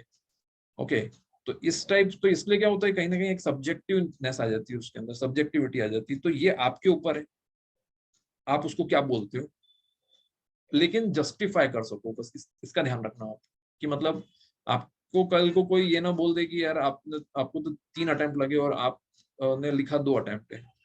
You should have a proper justification for that, ठीक है। सो और ऐसे कहीं लिखने की जरूरत नहीं पड़ती है, बट यस, जब आप फॉर्म फिलअप करोगे तो वहां पर ये आएगा एक कॉलम, तो वहां पे ऐसा कुछ डिफाइन नहीं किया हुआ उसको, it's your definition which you can justify. Are you getting my point? तो स्टैंडर्ड डेफिनेशन नहीं है, लेकिन आप जो जस्टिफाई कर पाओ, right, that is basically the definition. Okay, interview preparation की वर्कशॉप कब से स्टार्ट होगी? कल से ही स्टार्ट होगी, राइट, 6:30 पे। बहुत सारे स्टूडेंट बोल रहे थे कि सर कल तो 14 फरवरी है, राइट, कल क्यों स्टार्ट कर रहे हो? तो नहीं, एक्चुअली स्टूडेंट्स नहीं बोल रहे थे, और जो लोग थे वो बोल रहे थे कि राइट 14 से क्यों स्टार्ट कर रहे हो, 14 फरवरी ये तो साल में मतलब स्पेशल डे। तो देखो, मेरा ये मानना है कि जो जिनको कहीं जाना है, राइट, जिनको एंजॉय करना है, वो कभी भी 14 को एंजॉय नहीं करते, राइट, क्योंकि उनको पता है कि 14 को एंजॉय करेंगे तो पता चल जाएगा, ठीक है, तो वो लोग तो क्लास अटेंड करेंगे ही, ठीक है, उनको पता है कि हमको एंजॉय करने के लिए बाकी दिन है। और जो लोग इस टाइप, जो लोग अभी वैसा नहीं है, जिनको 14 एंजॉय करना ही नहीं है, वो तो डेफिनेटली आएंगे, राइट। तो इसलिए 14 is the right date. Okay, दोनों टाइप का क्राउड आएगा, यस, तो इसलिए हमने 14 रखी है। ओके, सो रजिस्ट्रेशन की लिंक देखो, आप लोगों को मैं एक व्हाट्सएप की वो लिंक भेज दूंगा, ठीक है, तो व्हाट्सएप की का जो ग्रुप है उसमें आप ज्वाइन कर लेना, और उसके अंदर आ जाएंगे सारे रजिस्ट्रेशन और प्रोग्राम रिलेटेड डिटेल्स। वैसे आपको व्हाट्सएप पर भी आ जाएगा, राइट, मोस्ट लाइकली आप लोग सभी लोग व्हाट्सएप नंबर है हम लोगों के पास, सो रजिस्ट्रेशन की link and everything will be available, ठीक है। तो उसके बारे में भी मैं बात करता हूँ, बैच के बारे में, बट पहले हम लोग एक बात कर लेते हैं।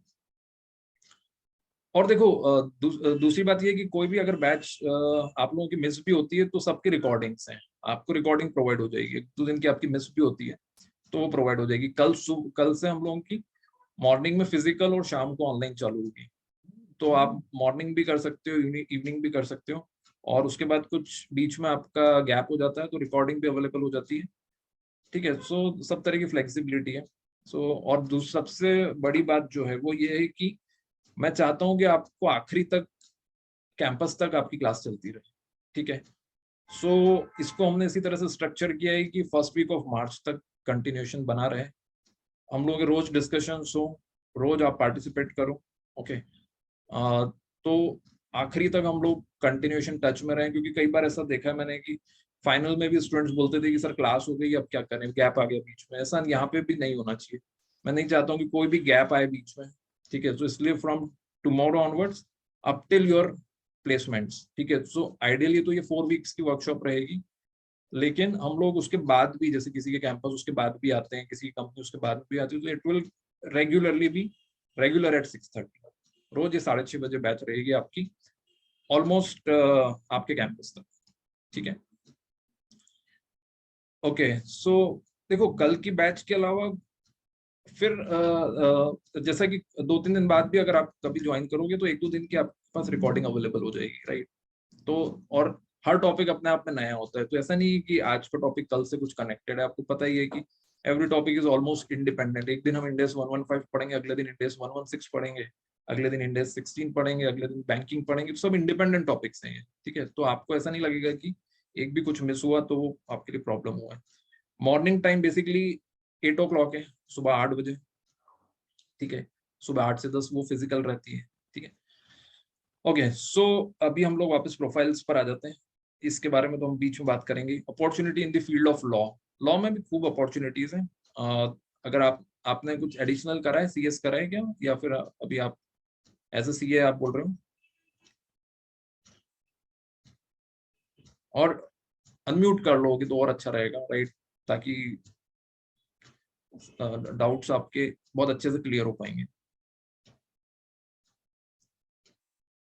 और अगर आप अनम्यूट नहीं कर पा रहे हो तो एक बार एग्जिट करके वापस एंट्री करोगे, हो जाएगा अनम्यूट।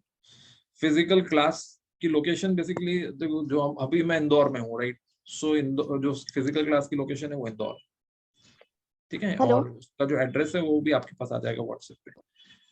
हाँ जी, सर, बोलिए। sir, I score exemption in law and also I choose elective economic law. So Okay. I know the opportunities in the field of law. Like All I'm right. much interested in that. Okay, good good. देखो, law के अंदर opportunities comparatively कम, मतलब अगर मैं अभी तक का मेरा एक्सपीरियंस बोलता हूँ, सो लॉ के अंदर जॉब में अपॉर्चुनिटीज अभी तक नहीं आई है मेरे सामने। Are you getting my point? Okay, sir. Okay. या सो कहीं ना कहीं वो है बना हुआ है कि लाइक सीएस की तरफ ज्यादा इंक्लाइंड हो रहे हैं अभी, है ना, तो वैसा रह रहा है इसके अंदर। Okay, sir. Thank you. Okay, but बड़ी अच्छी बात थी, बड़ा अच्छा लगा सुन के कि आपको लॉ में इंटरेस्ट है आपको, मतलब और एग्जाम्शन है, बड़ी बात सर है। मुझे इलेक्टिव में भी एग्जाम्शन है एंड जो इकोनॉमिक लॉ होता है ना, कॉर्पोरेट एंड इकोनॉमिक लॉ, उसमें भी एग्जाम्शन है। तो I want to go fantastic. In the field of law. तो sir if I pursue LLB further, हाँ सो हाँ विल इट हाँ हेल्प मी? हाँ, देखो, आप जॉब में अगर जाना चाहते हो ना, तो डेफिनेटली थोड़ा चैलेंज रहता है उसमें, क्योंकि वहाँ हर कंपनी में आपको पता है कंपनी सेक्रेटरी कंपलसरी है, तो वो इस चीज को संभाल लेते हैं। लेकिन अगर आप प्रैक्टिस करते हो तो डेफिनेटली आपको फायदा रहेगा इन चीजों का। बट कंपनीज के अंदर मैंने 4-5 कंपनीज जो देखी, हर जगह ये सेक्शन कंपनी सेक्रेटरी संभाल। Okay sir. The field of GST, ठीक है। लेकिन देखो, आप भी समझते हो कि बहुत सारी चीजें आइडियली क्या है और होती क्या है, ठीक है। मैं कोशिश तो क्लास में आज वही करूंगा कि जो रियलिटी हो आपको बता दो, इसलिए मैंने आज टॉपिक वही लिया टॉपिक कि बी रियलिस्टिक, ठीक है। कई कई जगह मेरे को भी शुगर कोटेड वर्ड्स बोलने पड़ते हैं, लेकिन जितना मैं पॉसिबल हो पाएगा उतना सही बोलूंगा। Okay, in the field of GST, yes, जैसे जिन्होंने पूछा कि जीएसटी के फील्ड में अपॉर्चुनिटी है, काफी अपॉर्चुनिटीज है। मतलब जीएसटी में तो आप लोगों के लिए अपॉर्चुनिटी, मतलब आप ही को लेते हैं, चार्टर्ड अकाउंटेंट्स को ही लिया जाता है, मोनोपोली एक तरह से, राइट। सो उसमें तो नो डाउट आप लोगों के लिए अपॉर्चुनिटीज है, लेकिन ओपनिंग्स कितनी है comparatively? Again laser number of openings हैं, क्योंकि ये जो स्लाइड मैंने आपको बताई थी, ठीक है, टैक्सेशन के अंदर डायरेक्ट और इनडायरेक्ट मिलाकर कॉर्पोरेट के अंदर comparatively less number of openings है। लेकिन अगर आप फर्म ज्वाइन करते हो बिग 4 तो डेफिनेटली वहां पर है, लेकिन वहां पर भी स्टैट्यूटरी ऑडिट से कंपैरेटिवली कम आपको टैक्स के अंदर मिलेगी। क्लियर है आपको? सबसे ज्यादा आपको स्टैट ऑडिट मिलेगी। Okay sir, thank you. All right, great. So banks, ठीक है। अब बैंक्स के अंदर क्रेडिट मैनेजर्स, ये एक आती है ओपनिंग्स, ये मैंने आपको मतलब ये पिछले 2-3 सालों में काफी होने लगे हैं क्रेडिट मैनेजर्स, क्योंकि देखो क्रेडिट बढ़ता जा रहा है इकोनॉमी के अंदर। एक टाइम पे जो 10% पे मिलता था लोन, आज 7% मिल रहा है। बहुत लोग लोन लेने के लिए तैयार हैं, तो उसको जज करने के लिए, असेस करने के लिए क्रेडिट मैनेजर्स की रिक्वायरमेंट है। तो क्रेडिट मैनेजर्स की बहुत रिक्वायरमेंट है और बहुत सारी कंपनीज के लिए हायर कर रही है, ठीक है। दूसरा रोल होता है रिलेशनशिप मैनेजर्स। रिलेशनशिप मैनेजर्स मतलब जो बिजनेस डेवलपमेंट करते हैं, ठीक है। तो आपको ये कॉल लेना है कि आप तैयार हो क्या रिलेशनशिप मैनेजमेंट के लिए, या आप क्रेडिट मैनेजमेंट के लिए तैयार हो। रिलेशनशिप मैनेजमेंट मतलब आप समझ गए, बिजनेस डेवलपमेंट, लोन कॉर्पोरेट्स के पास जाना, उनको पिच करना कि लोन ले लो बैंक से।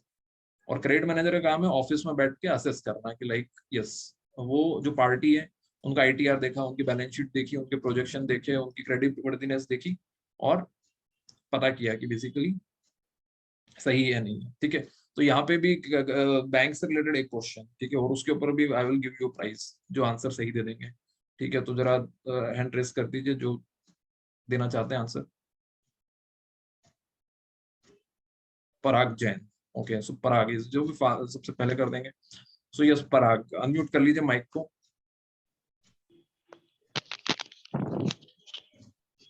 Okay good, yes can you hear me? Yes, sir. All right, so Parag, what is an ideal CIBIL score?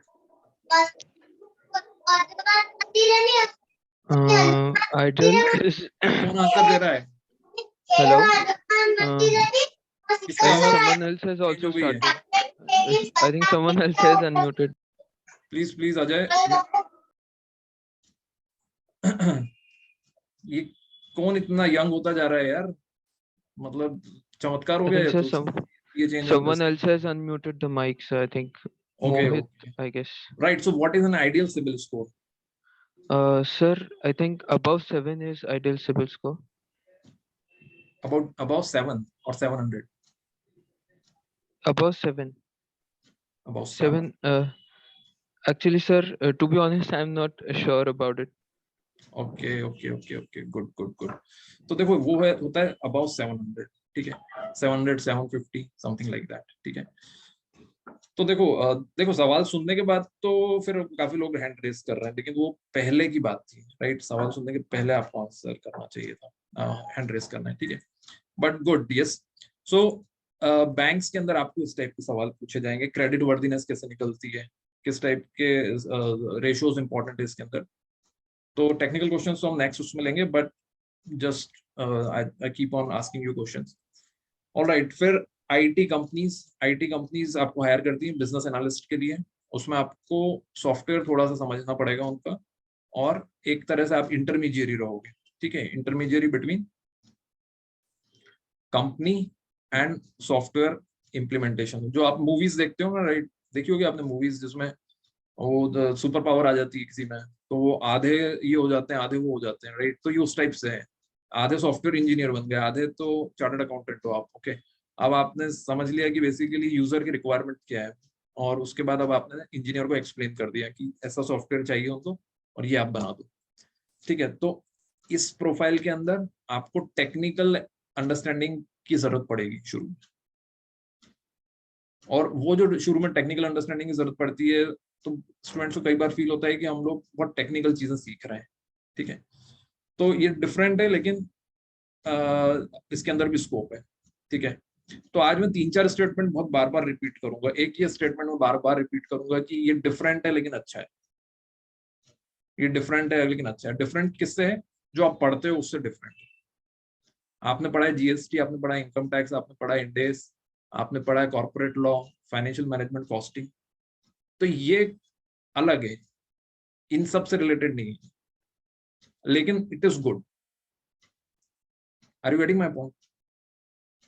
समझ गए ना आप? ये पॉइंट समझना बहुत जरूरी है कि डिफरेंट है, but there is a scope in that one also, ठीक है। तो ये हम बार बार करेंगे डिस्कस इस बात को, क्योंकि अब हम एक बहुत इंपॉर्टेंट स्लाइड पे आने वाले हैं। सर फिर प्रॉब्लम नहीं आती है जॉब में? नहीं, प्रॉब्लम तो नहीं आती है।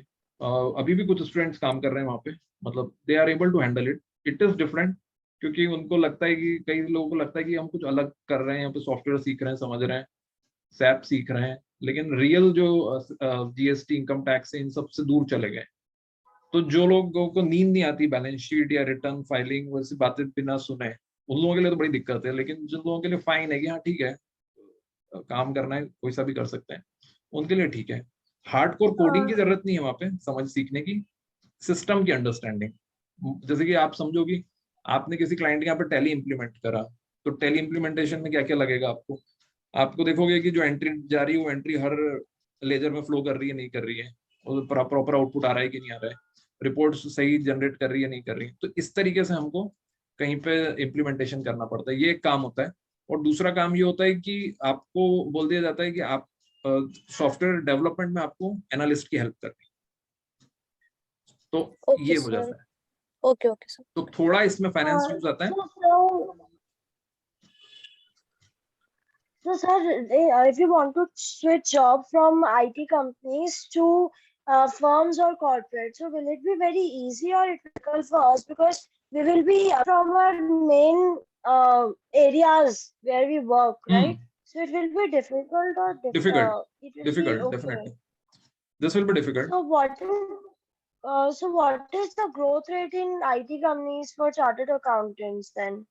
Otherwise, we will be restricted to only one area of work if we will be going in IT companies. We'll be just helping business and programmers, or we'll be just be intermediary between them. Yes, yes, So yes. we will not be able to grow in various areas then.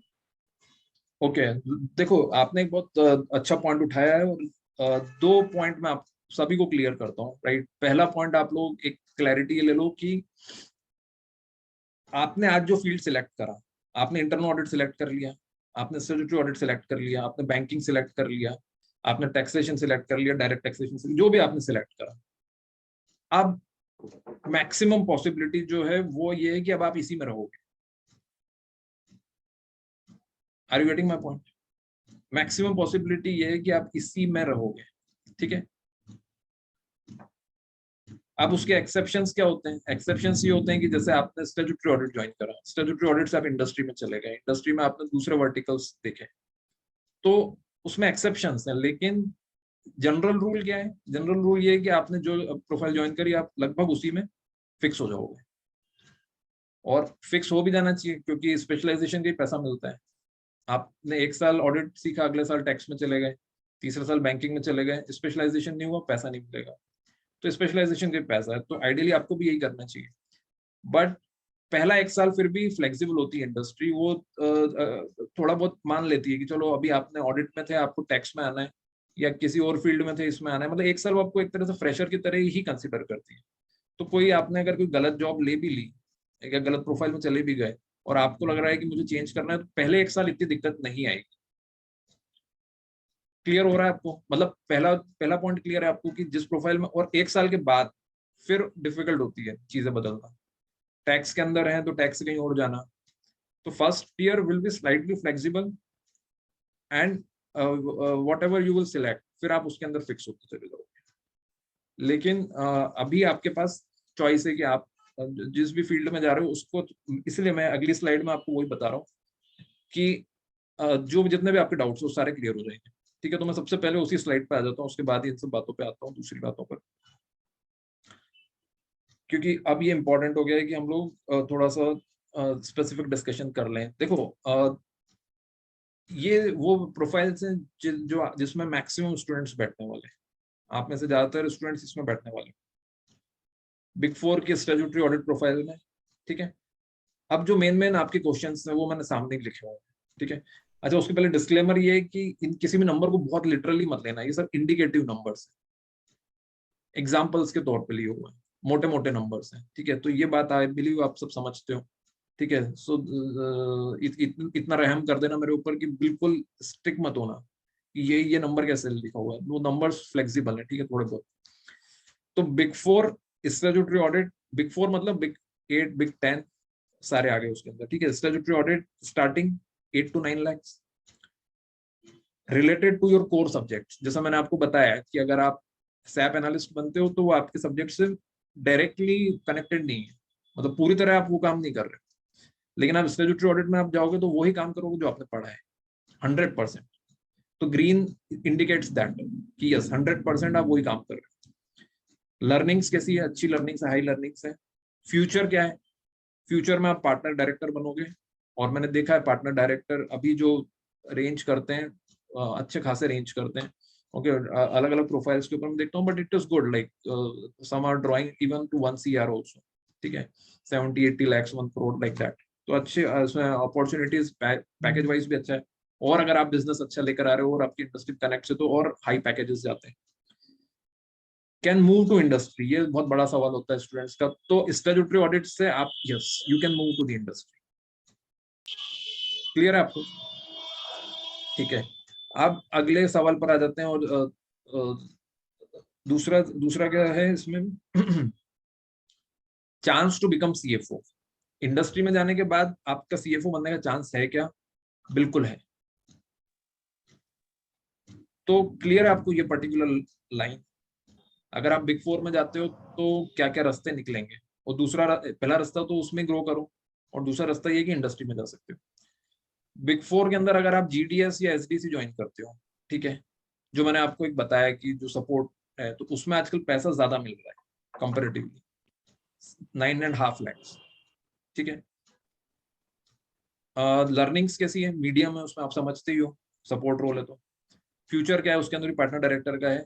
Move to industry slightly less, यहाँ पे कम है थोड़ा, और chance to become CFO slightly less, ठीक है, क्योंकि industry में मूव करने के चांसेस थोड़े से कम हो जाते हैं। Internal audit again starting 8 to 9 related to your core subjects, not always. अगर आप इंटरनल ऑडिट में जाते हो, ठीक है, सो इंटरनल ऑडिट के अंदर it is not always related to your core subjects. आपने अगर टेलीकॉम कंपनी ज्वाइन करी, टेलीकॉम के ऑडिट पे गए हो, तो टावर्स आपको बोला कि काम करो, आप देखो कि इंडिया में कितने टावर्स हैं हमारे, तो ये आपके सब्जेक्ट से रिलेटेड नहीं। Are you getting my point? So internal audit is a good profile but not necessarily related to your subjects, ठीक है। कॉर्पोरेट में अगर आप जाते हो फाइनेंशियल रिपोर्टिंग में, there are high chances of becoming CFO. Banking में आप क्रेडिट मैनेजर में जाते हो, high chances of learnings, vertical growth रहेगी। बैंक में अगर जाओगे, वर्टिकल मतलब area credit manager, regional credit manager, national credit manager, like that, ठीक है। इंडस्ट्री में आने के चांसेस कम हो जाते हैं, और अगर आओगे भी तो भी सॉर्ट ऑफ फाइनेंस के डोमेन में रहोगे। सीएफओ बनने के चांसेस अगेन यहाँ पे भी कम है। और सैप एनालिस्ट मैंने आपको बताया कि वो तो टोटली एक अलग फील्ड है, लेकिन पैसा उसमें भी है और लर्निंग्स उसके अंदर भी, ठीक है।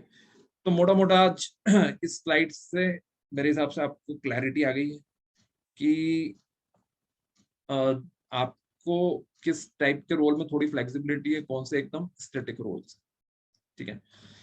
अब बात थोड़ी रियलिटी की ओर कर लेते हैं, ठीक है। ये तो मैंने आपको बताया जो कुछ चार्टर्ड अकाउंटेंट्स के लिए अवेलेबल। अब जो सच्चाइयां हैं, ठीक है, अब उसकी तरफ आ जाते हैं। सच्चाइयां मतलब ये कि अभी तक ये मार्केट में हम गए कुछ खरीदने, तो ये सब अवेलेबल है। Now what we can afford, और हम कहाँ पे फिट होते हैं, ये वाली जो बात है, ये अब हम समझते हैं, ठीक है। उसके पहले कुछ क्वेश्चंस देख लेते हैं कि प्रैक्टिस में अगर जाना है तो and has to do job, then what to choose, industry or big 4, okay? In which job there is no less stability in job locations or less stability in job locations? Credit manager positions के लिए selling products, like credit manager positions like selling products. Okay, तो देखो practice में जिनको जाना है उनके लिए ये कि अभी तो जॉब पहले थोड़ा सा डिसाइड करो कि रियली आपको कहाँ पे प्रैक्टिस करनी है, कहाँ पर कितने लोगों के साथ प्रैक्टिस करनी है, किस एरिया में प्रैक्टिस करनी है, उसके अकॉर्डिंगली फिर आप जॉब सिलेक्ट करो। और इसके लिए again you can directly call मी, तो मैं थोड़ा और डिटेल में आपसे समझ के और बता सकता हूँ कि how you should, what sort of job you should plan if you want to go for practice. तो इसके लिए आप मुझे कॉल कर लीजिए, मैसेज कर लीजिए, whichever way. What are the job opportunities related to costing? Costing के लिए भी, costing is a part of financial planning. तो फाइनेंशियल प्लानिंग करके एक वर्टिकल होता है जो हमने देखा था, तो उसके अंदर वो पर्टिकुलर आ जाता है। नॉर्मली आजकल जैसे कॉस्ट ऑडिटिंग भी कंपलसरी कर दिया, कॉस्ट रिकॉर्ड्स मेंटेन कंपलसरी करा है, तो सीएमएस जो है वो जनरली देखते हैं। लाइक अपोलो ग्रुप में मुझे याद है हम लोग के कलीग थे, वो बेसिकली सीएमए थे, right, cost and management accountant, तो वो जनरली उस चीज को देख लेते थे।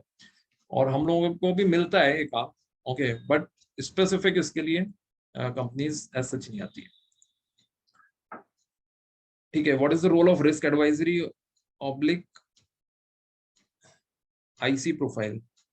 Risk advisory is more internal audit, मतलब इसको ब्रॉडली आप देखोगे क्वेश्चंस उसमें जो पूछे जा रहे हैं वो इंटरनल ऑडिट के पूछे जा रहे हैं। Credit manager positions like a selling products, ये समझा नहीं मैं actually question, what does this mean? Sir, do ask companies ask us to sign time period bonds, right, while joining some companies.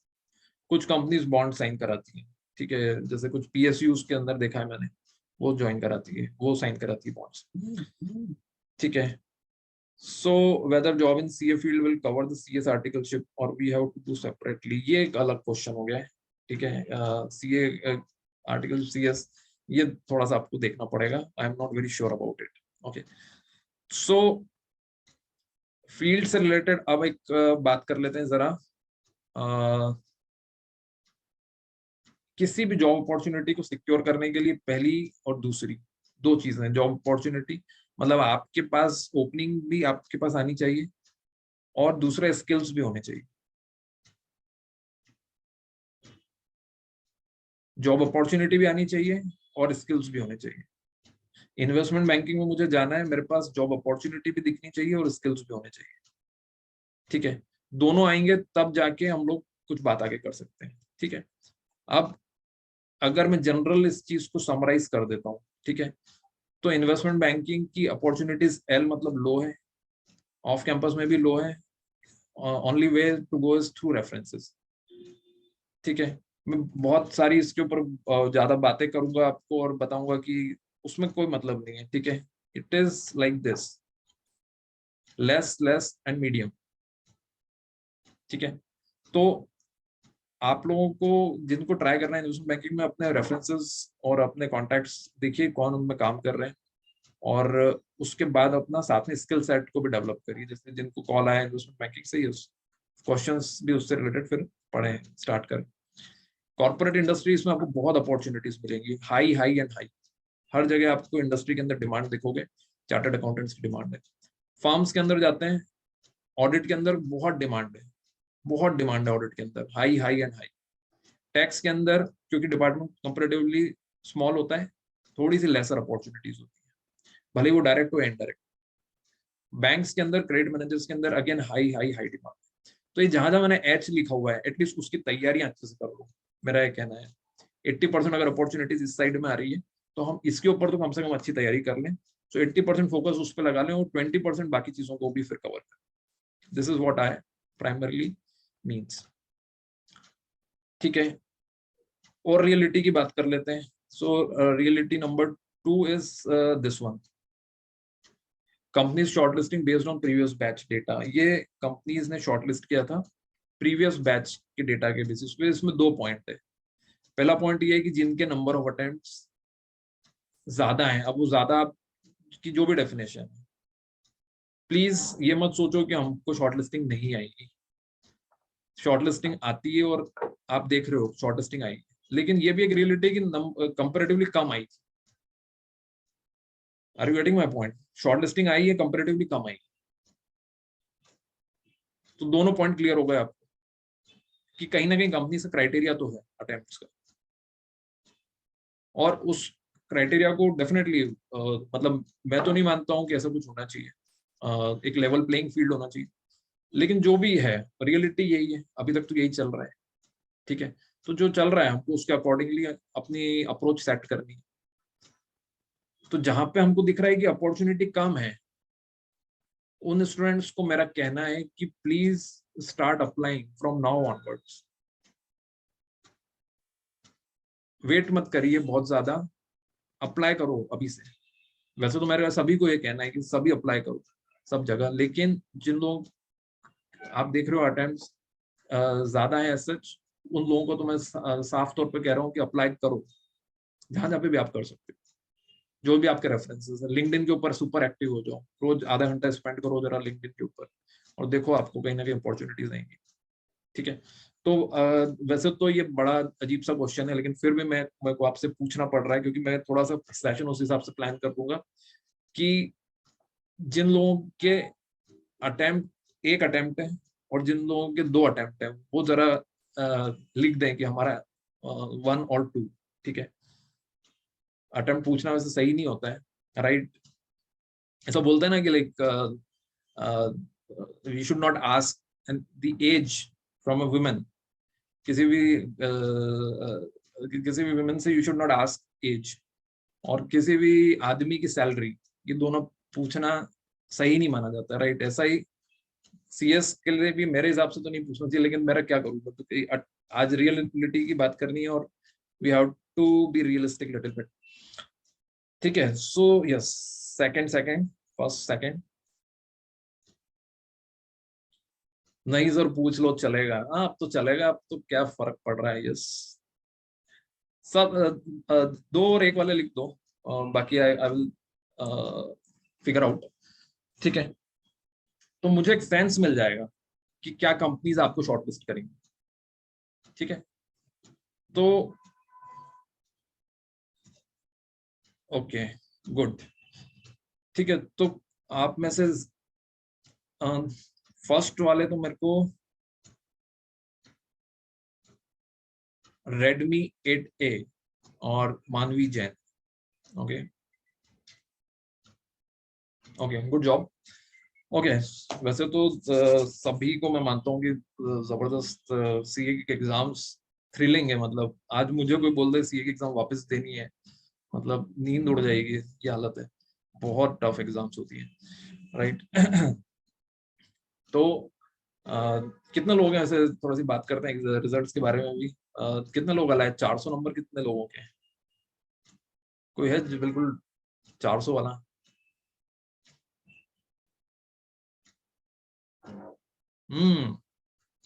क्या बात है, 1 + not 2।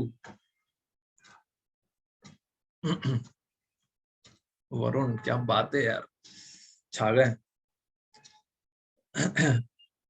दुआओं में असर था आपकी। Okay great job with set of, super यार।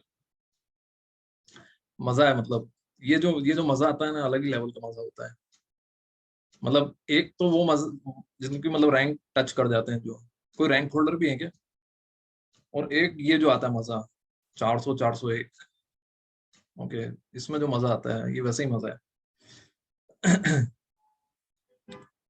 फैंटास्टिक यार, बहुत सारे हैं यहाँ पे। 400 400 401, वाओ बढ़िया। सेट ऑफ, हाँ सेट ऑफ भी वैसे सही रहता है, मजा आता है उसमें भी। Okay great great. तो ओके सो हम लोग बात कर रहे हैं कि कंपनीज में जो अटेम्प्ट्स हैं, ठीक है, वो अटेम्प्ट्स कहीं ना कहीं वो क्राइटेरिया रहता है। ठीक है, let's face it. Okay so अब हम लोग आ जाते हैं जरा एक स्लाइड के ऊपर, जो स्लाइड आपको ये बता देगी कि इन क्राइटेरियाज की बेसिस पे हमको, हाँ जी बोले। इंटर के अटेम्प्ट्स भी मायने रखते हैं क्या कुछ कैंपस कंपनीज, प्लेसमेंट के लिए? कुछ कंपनीज जैसे कि लाइक वेदांता, मुझे ध्यान है Vedanta through out first attempt बोलती है। तो सर जैसे कि और फाइनल में 1 में ही निकला है एंड आईपीसीसी में 2nd में निकला है, अच्छा तो देखो मैक्सिमम कंपनीज तो जो मुझे दिखता है, क्योंकि कंपनीज कहीं भी लिखती नहीं है एक्चुअली, सबसे बड़ी बात ये है, बहुत कम कंपनीज बिल्कुल बता देती है कि ये जो है कई बार हमको इंटरप्रिटेशन निकालना पड़ता है कि इन्होंने क्या करा है। तो उस इंटरप्रिटेशन के हिसाब से जैसे वेदांता मुझे ध्यान है कि पूरा चाहती है फर्स्ट अटेम्प्ट। ओके लेकिन इसका मतलब ये नहीं कि आपको अप्लाई नहीं करना है, आप हर जगह अप्लाई करो, उसके बाद तो उनका क्राइटेरिया जो भी रहेगा वो उसके अकॉर्डिंगली करेंगे। लेकिन मैक्सिमम कंपनीज जो है वो फाइनल की ही अटेम्प्ट को काउंट करती है। Okay sir okay. Okay so which profile is best for me, वो किस चीज से डिसाइड होगा? देखो अटेम्प्ट मानो ना मानो, और उस चीज को आप जो भी नाम दो, लेकिन अच्छा बुरा बट अटेम्प्ट से क्राइटेरिया आता है। ठीक है, वो कंपनीज डिस्क्लोज करें ना करें, बता दें ना बताएं, वो जो भी है ठीक है वो आता है। ठीक है, तो अब जो एक अगर मैं जनरल बात करता हूँ कि जैसे जिनको लग रहा है कि अटेम्प्ट हमारे ज्यादा हैं, ठीक है, उनको खास तौर पे ये देखना है कि मुझे कहीं ना कहीं अभी से अप्लाई करना स्टार्ट करना है। यस कैंपस के लिए वेट करना है ऑब्वियसली, लेकिन साथ में हमको ये एफर्ट भी बढ़ाते जाना है। और जैसे जैसे आपको लग रहा है कि हमारे अटेम्प्ट्स और ज्यादा हैं, ठीक है, तो एग्रेशन और बढ़ा दो। और मतलब डेफिनेटली आप लोग मेरे टच में रहोगे, तो मुझको फोन करके पूछ लेना कि लाइक मतलब एग्रेशन क्या होना चाहिए। एग्रेशन का मतलब ये है कि मैं अपने पर्सनल रेफरेंसेस भी यूज कर लूं क्या अभी, क्योंकि पर्सनल रेफरेंसेस तो वो छुपे हुए कार्ड्स हैं जिससे आप आखिरी में शो करते हो, राइट। जब सब कुछ हो जाता है तब आप अपने पत्ते खोलते हो कि ओके हमारे पास तो ये भी है। तो उन पत्तों को भी आज यूज करना है क्या, क्योंकि वो पत्ते आपने आज यूज कर लिए और उन्होंने बोला कि ठीक है आप सिलेक्ट हो गए, जैसे होता है कई बार कि लाइक अभी कैंपस किसी ने बोला आपको कि इसमें आपने किसी फ्रेंड को भेजा, उन्होंने बोला कि ठीक है इसमें बैठ जाओ आप बैठ गए, सिलेक्ट हो गए, उन्होंने बोला ज्वाइन कर लो 10 दिन बाद, फिर आपने बोला कैंपस है अभी तो मैं कैसे करूंगा ज्वाइन, तो वो बोलेंगे कि फिर आपको पहले बताना चाहिए था ना, मेरा तो कंपनी में नाम इम्पैक्ट हो जाएगा इससे। तो ये पत्ते हमको कब यूज करने हैं, राइट, ये आप थोड़ा सा इस हिसाब से जज करना। जिन लोगों को दिख रहा है कि यस हम लोगों की तो शॉर्टलिस्टिंग आएगी कैंपस में, वो रुक जाओ, और जहां पे आपको दिख रहा है कि यस शॉर्टलिस्टिंग में प्रॉब्लम आ सकती है, वो लोग मुझसे बात कर लो कि मुझे रुकना है नहीं रुकना है, और मुझे जैसे भी आपको बात करनी है, फोन पे बात करनी हो, मैसेज करना हो, ठीक है, सेपरेट टाइम लेके, तो आप बात कर लेना मुझसे, ठीक है। क्लासेस में मैं जनरली बहुत कोशिश करता हूँ कि मैं सबसे इंडिविजुअली बात कर पाऊँ, ठीक है, एक जनरलाइज ज्ञान सभी को ना दूं, क्योंकि सबके क्राइटेरियाज अलग अलग है, आर्टिकलशिप अलग अलग है।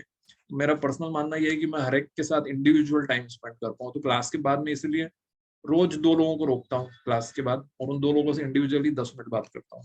तो आपके सेशंस में भी यही रहेगा कि क्लास के आखिरी के 10 मिनट में मैं आप में से 2 या 3 लोगों को रोकूंगा और रोज उनसे बात करूंगा कि लाइक प्रोग्रेस क्या चल रही है, और कोई भी इश्यूज है आपको, और anyways like you can call me any time, ठीक है। तो हाउ टू नो कि कैंपस में शॉर्ट लिस्टिंग होगी या नहीं होगी, ये मैं इसलिए तो ये मैं आपको बता रहा हूँ ऑलरेडी कि देखो अटेम्प्ट्स का कहीं ना कहीं क्राइटेरिया है, तो शॉर्ट लिस्टिंग ज्यादा अटेम्प्ट्स में इम्पैक्ट हो रही है, आप देख रहे हो, ठीक है। तो ये डिसीजन आपको डेफिनेटली अभी लेना ही है कि मुझे एग्रेसिवली स्टार्ट कर देना चाहिए अगर आपके अटेम्प्ट ज्यादा है तो, ओके। और कितने अटेम्प्ट्स को आप ज्यादा बोलोगे कम बोलोगे, ऐसा कुछ फिक्स क्राइटेरिया नहीं है। इसके लिए आप मान के चलो कि इसके लिए आप एक बार मुझे जरूर कॉल करो, ठीक है। मतलब इसको एकदम से मैं डिफाइन नहीं कर पाऊंगा, बट इस शीट के अकॉर्डिंगली ये जो आपको मैंने दिखाई है, कहाँ गई फाइल, दिस वन, इसके हिसाब से देख रहे हो आप रैंकर्स की ज्यादा शॉर्ट लिस्टिंग है, तो है वो फर्स्ट अटेम्प्टर्स की है, सेकंड वालों की 3 की है, 4 की थोड़ी सी कम हो रही है, 5 की कम हो रही है, तो it is going like that. और कौन सी कंपनीज हमको कर रही है शॉर्ट लिस्ट, ओके, दोनों तरीके से। जैसे एक एग्जांपल मैं आपको अभी दे देता हूँ कि मेरे एक स्टूडेंट थे जिनके 6 अटेम्प्ट थे, ठीक है, उनको जनरली वो देख रहे थे, तो उनको कहीं ना कहीं ऑडिट फर्म्स बिग फोर से नहीं हो रही थी शॉर्टलिस्ट, मतलब जो कैंपस में बैठे थे, कुछ प्राइवेट कैंपस भी होते हैं आजकल, उसमें नहीं हुआ उनका। उन्होंने ऑफ कैंपस अप्लाई, मतलब रेफरेंस किसी अपने फ्रेंड को बोला जो ऑलरेडी वहाँ काम कर रहा है, उन्होंने लगाया रेज्यूमे, उनको आ गया कॉल। तो 6 अटेम्प्ट के बाद भी ऐसा नहीं है कि वो नहीं ले रहे हैं, लेकिन वो जो पूल वाला काम होता है जहाँ पे मतलब कैंपस टाइप के ऑर्गेनाइज हो रहे हैं, 100-200 रिज्यूम एक साथ आ रहे हैं, वहां पे वो एक फिल्टर लगा देते हैं। बट आप अगर इंडिविजुअली भेजोगे तो हो सकता है, समझ रहे हो आप। तो ये एक पॉइंट है जो आप लोगों को समझना है, ये एक रियलिटी है, ठीक है। तो इस रियलिटी के अकॉर्डिंगली हमको अभी से अप्लाई उसके अकॉर्डिंगली करना है, ठीक है। दूसरी रियलिटी ये है कि आप लोग ये जो पर्टिकुलर स्लाइड है, ठीक है, इस स्लाइड, ये जो स्लाइड है, ये तो आप समझते ही हो बेसिकली कि now you are the king, okay, आप लोग किंग हो, सब कुछ you need, you want profile, city, brand, everything. और इसके अंदर जो बात है वो ये है कि you have to drop 1 or 2 things, सब कुछ नहीं मिलेगा। अगर इन्वेस्टमेंट बैंकिंग मिल गई आपको, तो प्रोफाइल भी मिल गई, ब्रांड भी मिल गया, लेकिन वर्क लाइफ बैलेंस नहीं मिलेगा। पीएसयू में चले गए तो वर्क लाइफ मिल गई, पैसा मिल गया, लेकिन हो सकता है जॉब सेटिस्फेक्शन ना मिले, ठीक है। तो दोनों चीजें, इसमें से हमको कुछ ना कुछ एक ट्रेड ऑफ करना रहेगा, तो इसको भी आप ध्यान में रखना जब आप डिसीजन लो। ऑल्दो ये जो हम बातें कर रहे हैं, इसमें से बहुत सारी बातें अभी उतनी रेलेवेंट नहीं रहेगी जितनी 15 दिन बाद रहेगी, क्योंकि 15 दिन में आपके कुछ इंटरव्यूज हो जाएंगे, तो उसके बाद आपको और ज्यादा अच्छे से समझ आएगी चीजें। सो मेरे हिसाब से अभी मेन बात जो समझने की वो ये है कि हर जगह अप्लाई करें हम लोग, और जिन लोगों के अटेम्प्ट ज्यादा हैं वो एग्रेसिवली अप्लाई करें, जिनके कम है वो नॉर्मल लेवल पे अप्लाई करें, कैंपस का भी वेट करें, लेकिन हर सिचुएशन में तैयारी पूरी रखें। अगले 15 दिन में आपके इंटरव्यूज होना तय है, तो या उससे पहले भी हो सकते हैं, ओके, जैसे विप्रो तो और उसके पहले ही आ जाती है, तो तैयारी हमारी पूरी रखें, ठीक है। सो अच्छा, एक और पॉइंट आप लोग समझ लो, जैसे कि इन्होंने बोला कि मेरे कुछ फ्रेंड्स है जो रिज्यूम फॉरवर्ड करना चाहते हैं। देखो, इसमें दो तरीके की चीजें होती है। पहली ये होती है कि कुछ लोग होते हैं जो जिनका बिजनेस मॉडल ये होता है, राइट। जैसे एजेंसीज जो होती हैं, एजेंसीज बोलेंगे कि जल्दी करो जल्दी करो, क्योंकि आप अप्लाई करो नहीं तो अपॉर्चुनिटी निकल जाएगी। वो इसलिए भी जल्दी करते हैं क्योंकि कहीं ना कहीं दे हैव कमीशन। जो कंपनीज होती हैं, रिक्रूटमेंट एजेंसीज, उनका ये रहता है, ठीक है। तो उससे इन्फ्लुएंस नहीं होना है। तो जहां पे भी इस टाइप का बिजनेस मॉडल है तो वो लोग बहुत ज्यादा पुश करते हैं, ठीक है। तो वहां समझ जाना है कि हो सकता है इनका कुछ वेस्टेड इंटरेस्ट हो उसके अंदर। उनका बिजनेस मॉडल ही यही है, राइट। क्योंकि मैं एक प्योर ट्रेनर हूँ, राइट। मैं कभी ये नहीं बोलता हूँ कि आप इस कंपनी में जाओ इसमें मत जाओ, मतलब मैं अपना व्यू दे देता हूँ, लेकिन मैं कभी नहीं क्योंकि मेरा कोई वेस्टेड इंटरेस्ट नहीं है। आप आईसीआईसीआई बैंक में जाओ, एचडीएफसी में जाओ, एक्सिस में जाओ, मैं आपको उनके बारे में बता दूंगा। लेकिन अगर मेरा कमीशन कहीं ना कहीं लिंक्ड होता कि आप वहां ज्वाइन करोगे और मुझे वहां से रिक्रूटमेंट कमीशन मिलेगा, तो मैं कोशिश करता आपको कि yes you should join that, ठीक है। तो इसीलिए मतलब मैं एक्चुअली रिक्रूटमेंट में, फ्रेशर्स के रिक्रूटमेंट में जनरली मेरा इसलिए भी इन्वॉल्वमेंट नहीं है क्योंकि मैं चाहता हूँ कि मैं आपको इंडिपेंडेंट एडवाइस दूँ, राइट। अगर मैंने कहीं कुछ इस टाइप से कर लिया कि लाइक मुझे कमीशन भी मिल रहा है, तो फिर मैं आपको बोल सकता हूँ कि ओके आप उसमें जाओ, okay, which is not, I believe it is not right, ठीक है। तो ये मॉडल आपको समझ आ गया है, ठीक है। सो फ्रेंड को भी चाह रहे हो कर दो, लेकिन हर जगह थोड़ा जज कर लो कि जैसे मेरे कई बार स्टूडेंट बोलते हैं कि आप फॉरवर्ड कर दो, लेकिन मैं अगर फॉरवर्ड करूंगा आप ज्वाइन करने के लिए तैयार हो क्या? आप ये तो नहीं बोलोगे मुझे कैंपस में बैठना है।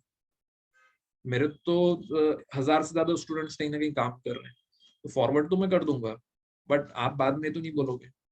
तो ये हमको थोड़ा सोच के समझ के और अपनी शॉर्टलिस्टिंग कितनी आने वाली है उसके हिसाब से करना है।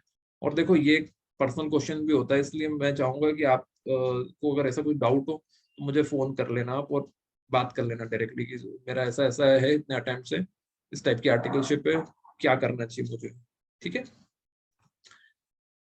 ओके, चलो तो अब हम लोग एक फाइनल क्लैरिटी ले लेते हैं before we move on to the actual questions, ठीक है। अब और इट्स ऑलमोस्ट 90 मिनट्स, 90 मिनट हो चुके हैं और हम लोग नॉन स्टॉप डिस्कस कर रहे हैं। थैंक यू वेरी मच कि आप लोगों ने मुझे आपका इस अच्छे से टाइम में आप 90 मिनट दे दिए आपके, ठीक है। सो ये इस पर्टिकुलर जो सेक्शन था हमारा प्रोफाइल की अंडरस्टैंडिंग को लेके, ये लास्ट एक स्लाइड है, ठीक है। तो मेरा आपसे सवाल बेसिकली केवल इतना है कि इसमें अलग अलग प्रोफाइल्स दी हुई है, ABCDEFGH से लेके H तक, और ये सब वो प्रोफाइल है जो कहीं ना कहीं अभी आप देखने वाले हो अगले 15 दिन में। पहला है रिलायंस इंडस्ट्रीज लिमिटेड का अकाउंट्स रिसीवेबल मुंबई 10 आवर्स, मतलब नॉर्मली मोटा मोटा इतने घंटे आप काम करोगे, ठीक है। PSU जो आती है ONGC, उसमें आपको अकाउंट्स पेबल प्रोफाइल मिलेगी, रिमोट लोकेशन मिल सकती है, और अराउंड 7 to 8 आवर्स काम करोगे। क्रेडिट मैनेजर मिलेगा होम टाउन में, 12 घंटे काम रहेगा। इसी तरह से big 4, investment banking, PwC, SDC, Accenture, Vedanta, Infosys, ये सब चीजें आप देख रहे हो, ठीक है। तो मेरा सोचना ये है कि आपकी जो पहली प्रायोरिटी आप जरा लिखिए चैट बॉक्स में कि yes this is my first priority out of all this. ये मिल गया तो मैं तो, अगर मुझे मिल सकता, this is what I want. D, 16 hours in investment banking means 16 घंटे आपको काम करना है every day. D is big 4, okay. और लिटरली वहां काम करना पड़ता है, बहुत काम करवाते हैं, इसलिए तो इतना पैसा मिलता है इन्वेस्टमेंट बैंकिंग में। ई, PSU, डी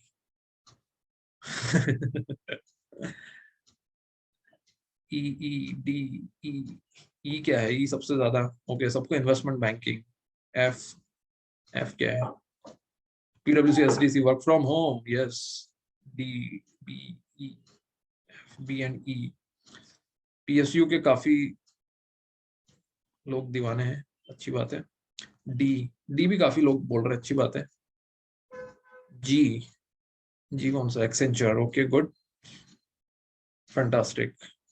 तो आप लोगों ने आपकी जो चॉइस है, राइट, वो चॉइस बता दी है यहाँ पे, ठीक है। सो ये इसलिए करी एक्सरसाइज कि आपको दो चीजें क्लियर हो जाए। पहली तो ये सब मतलब इस टाइप की प्रोफाइल्स मिलेगी, इस टाइप का पैकेज मिलेगा, इस टाइप की लोकेशन मिलेगी और इस टाइप का काम मिलेगा, ठीक है। तो एक और आप, मुझे ये भी समझ आ गया कि yes you are clear about all these roles responsibility, ठीक है। तो क्योंकि आपने ऑप्शंस लिखे हैं, मतलब कहीं ना कहीं समझ के लिखे होंगे कि हमको ये चाहिए, ये नहीं चाहिए, ये चाहिए, ये नहीं चाहिए, राइट, लाइक दैट, ठीक है। सो अगर हम इसको देखते हैं तो डी, जैसे डी के ऊपर काफी फोकस है, ई पर है, पीएसयू के ऊपर है, ओके, और इन्वेस्टमेंट बैंकिंग काफी स्टूडेंट्स ने लिखा है। तो पहली बात तो ये है कि देखो, इन्वेस्टमेंट बैंकिंग मैंने आपको बताया है कि अगर आपकी पहली प्रायोरिटी है, रखो उसको पहली प्रायोरिटी, उसके लिए कोशिश करना, लेकिन रेफरेंसेस लगाना। दूसरा अपने लेवल, दूसरा ये समझो कि हम कहाँ फिट होते हैं, जो मैंने आपको अभी एक अटेम्प्ट्स वाली जो लिस्ट बताई थी उसमें हम लोग कहाँ फिट हो रहे हैं, ठीक है, उसको भी ध्यान रखना, ठीक है। जिन लोगों ने पीएसयू लिखा है, सेम पीएसयू के केस में भी फर्स्ट अटेम्प्ट क्राइटेरिया होता है उनका, ठीक है, जो मेजर पीएसयू है। लेकिन मेजर पीएसयू मतलब ज्यादा करके आईओसीएल, ओएनजीसी जो ज्यादा पे कर रही है, ठीक है। लेकिन बीएल जो है उसमें मैंने देखा था लास्ट टाइम, हमारी एक स्टूडेंट थी, उनको ज्यादा अटेम्प्ट में भी उनका शॉर्ट लिस्टिंग हुआ था, ठीक है। तो दोनों तरह की पॉसिबिलिटी है, ठीक है। अच्छा, इन्फोसिस बैंगलोर में भी आप सैप के प्रोफाइल में भी इंटरेस्टेड है, तो अच्छी बात है कि मतलब it's a batch which has all sort of interest in all kind of profiles, ठीक है। वेदांता, अगेन जैसा मैंने आपको बताया, उनका भी क्राइटेरिया है, criteria is again they are looking for first attempts, ठीक है। so what is available and what we want, okay, इसको हमको हमेशा ध्यान रखना और उसके अकॉर्डिंग तैयारियां करनी, ठीक है। अब ये जो आंसर्स हैं, ठीक है, ये आंसर्स अगर मैं इनमें पैकेजेस डाल देता हूँ, ठीक है, तो क्या होगा, अभी भी आपके आंसर्स वही रहेंगे, चेंज हो जाएंगे। एक बार just think from that angle, अब आपका आंसर चेंज हुआ है क्या? इन्वेस्टमेंट बैंकर अगर 25 लाख रुपए दे रहा है, तो क्या मैं सीधे इन्वेस्टमेंट बैंकिंग पे जा रहा हूँ? क्या मैं सीधे पीएसयू पे जा रहा हूँ 17 लाख अगर मिल रहा है? तो सीधा मैं, तो इस, अगर ऐसा कुछ है तो इसका मतलब ये है कि देखो, ज्ञान अपनी जगह, बात अल्टीमेटली सब आगे सीटीसी पे आके रुक जाती है, ठीक है। तो इसलिए बहुत ज्यादा इस प्रोफाइल में ये होता है, उसमें वो होता है, इसमें ऐसा वैसा, मतलब बहुत ज्यादा नहीं, थोड़ा बहुत समझना है, राइट। लेकिन क्योंकि अगर अल्टीमेटली आपका डिसीजन सीटीसी पे ही आ रहा है, ठीक है, तो एंड में बात वहीं आ जाएगी। जैसे कि पीडब्ल्यूसी एसडीसी 9.5 लाख रुपए दे रही है वर्सेस 9 लाख रुपए ऑफ स्टैट्यूटरी ऑडिट, तो आपके एसडीसी ज्वाइन करोगे? अगर आपका वैसा है तो कहीं ना कहीं आपका इंक्लिनेशन सीटीसी की तरफ ज्यादा है, ठीक है। सो ये एक एक्सरसाइज है just to understand, for your own understanding like what sort of decision you will be taking. And class में हम ये ऑब्वियसली ये डिस्कशन हमेशा करेंगे कि ये आपके लिए सही या नहीं है। आज तक मेरे किसी भी स्टूडेंट ने बिना डिस्कशन करे किसी भी चीज के ऊपर साइन ऑफ नहीं दिया है, उन्होंने कहीं ना कहीं डिस्कस किया है कि like this is what I am selecting, whether it is right और। तो अच्छी बात है, कहीं ना कहीं वो डिसीजन मैं, अगर मैं पार्टनर बनता हूँ तो मुझे भी अच्छा लगता है, और कहीं ना कहीं मुझे लगता है कि उसकी नीड भी होती है, ठीक है। Okay, fantastic. तो ये पार्ट 1 था हमारे सेशन का। पार्ट 1 मतलब प्रोफाइल्स को लेकर इस पूरी कहानी का एक जो क्रक्स है वो आप समझ गए हो। इंपॉर्टेंट चीजों पे फोकस करना है, जो सबसे ज्यादा इंडस्ट्री जो आप फेस करने वाले हो, जैसे कि कॉर्पोरेट्स फेस करने वाले हो, स्टैट्यूटरी ऑडिट फेस करने वाले हो, उस पर सबसे एक्सट्रीम फोकस रखना है, ठीक है। दूसरा आपको इसमें ये कि अटेम्प्ट्स अगर हम लोग ज्यादा लग रहे हैं हमें, ठीक है, तो एग्रेसिवली अप्लाई करना स्टार्ट करो, ठीक है। और उसमें आपको कुछ मुझसे डिस्कस करना है तो you can straight away discuss with me, ठीक है। अब हम लोग आ जाते हैं कि थोड़ा सा मैं प्रोग्राम के बारे में बात करता हूँ, उसके बाद फिर हम लोग क्वेश्चंस ले लेते हैं, एक्चुअल क्वेश्चंस, ठीक है। एक्चुअल क्वेश्चंस मैंने आपको बताया है कि यस, अभी तक हमारे पास कितने विनर्स हैं? We have Ajay and Pooja, okay, दो ही हैं अभी तक, ठीक है। सो अब हम लोग एक्चुअल क्वेश्चंस पूछेंगे, तो आपको आंसर्स करना है। नाउ दिस इज, इस स्लाइड को मैं थोड़ा सा ठीक से एक्सप्लेन कर देता हूँ, क्या क्या कवर करेंगे और कितने टाइम की रहेंगी हमारे सेशंस। ठीक है, तो जो सेशंस है मैं आपको बताया है कि रैंक होल्डर से लेके जिनके 15 अटेम्प्ट हैं, ठीक है, वो सब स्टूडेंट्स रह चुके हैं। तो किन की क्या समस्याएं होती है, इंग्लिश मीडियम से लेके हिंदी मीडियम तक किन की क्या समस्या होती है, सब तरह की प्रॉब्लम्स हम लोग देख चुके हैं। ऑफ कैंपस, जब फिजिकल कैंपस होते थे तब क्या होता था, वर्चुअल कैंपस हो रहे हैं तब क्या होता था, इस बार का कैंपस किस टाइप से रहेगा, आई एम नॉट श्योर, क्योंकि वैसे तो सब कुछ खुल चुका है, आप देख रहे हैं हम लोग हर चीज की परमिशन मिल रही है। तो कैसा भी कैंपस हो, ठीक है, हर तरह के जो कैंपस हम लोग देख चुके हैं, तो इसके हिसाब से ये पूरा प्रोग्राम ड्रॉ किया है। तो ड्यूरेशन रहेगी अराउंड 4 वीक्स। मैं क्यों बोल रहा हूँ अराउंड 4 वीक्स, क्योंकि अगर आपका अगले हफ्ते भी कोई इंटरव्यू शेड्यूल हो गया तो उसके लिए भी believe me like we can handle your this thing. आपको बस मुझे थोड़ा एडवांस में बताना है कि मुझे इस पर्टिकुलर काम, जैसे इन्होंने बताया कि मुझे गोल्डमैन का कॉल है 2 दिन बाद है, ठीक है, 2 दिन भी सफिशिएंट है, हम 2 दिन में भी काफी कुछ मैनेज कर लेंगे। ठीक है, सो अगर पहले आता है पहले भी हैंडल कर लेंगे, otherwise we will take it towards 7th 8th of March, ताकि आपको आखिरी तक कंटिन्यूस सपोर्ट मिलता रहे, रेगुलर क्लास होती रहे, रेगुलर जीडीज आप अटेंड करते रहो, ताकि एकदम से गैप ना आए, एकदम से बड़ा गैप। ये सबसे बड़ा रीजन है उसका। दूसरा रीजन ये है कि बहुत सारी चीजें कवर करनी है मुझे, केवल आपको रिज्यूम या इंट्रोडक्शन तक खत्म नहीं करना है, मुझे आपके आर्टिकलशिप एक्सपीरियंस में भी जाना है, उसमें भी डीप डाइव करना है, आपने आर्टिकलशिप क्या करी है, कैसे करी है, स्टैट्यूटरी ऑडिट नहीं किया है तो फिर क्या कर सकते हो, टैक्स के अंदर काम किया है, बैंक के अंदर काम नहीं किया है तो क्या कर सकते हो। इन सब चीजों में मुझे जाने में थोड़ा टाइम लगेगा, राइट, और आपको भी टाइम लगेगा, इसलिए इसका ड्यूरेशन जो है वो डेफिनेटली 2 घंटे है और 4 वीक तक करीब करीब चलेगा। इसमें जो मैक्सिमम टाइम है हम लोग देंगे टेक्निकल इंटरव्यूज में, क्योंकि देखो प्रोडक्ट की पैकेजिंग कितनी भी अच्छी हो जाए, अंदर कुछ मसाला नहीं है अगर तो मजा नहीं आएगा। आप होटल में गए हो, होटल की सब चमक दमक सब कुछ है, अल्टीमेटली जैसे ही आपने खाना खाया आपको लगा क्या है मतलब, तो उसमें बात वही हो गई, आपने सब कुछ बढ़िया कर लिया, सब कुछ तैयार हो गए कि चले गए, उन्होंने बोला कि okay tell me how what is your understanding about Ind AS 115, how it will be applied in case of software companies. ठीक है, तो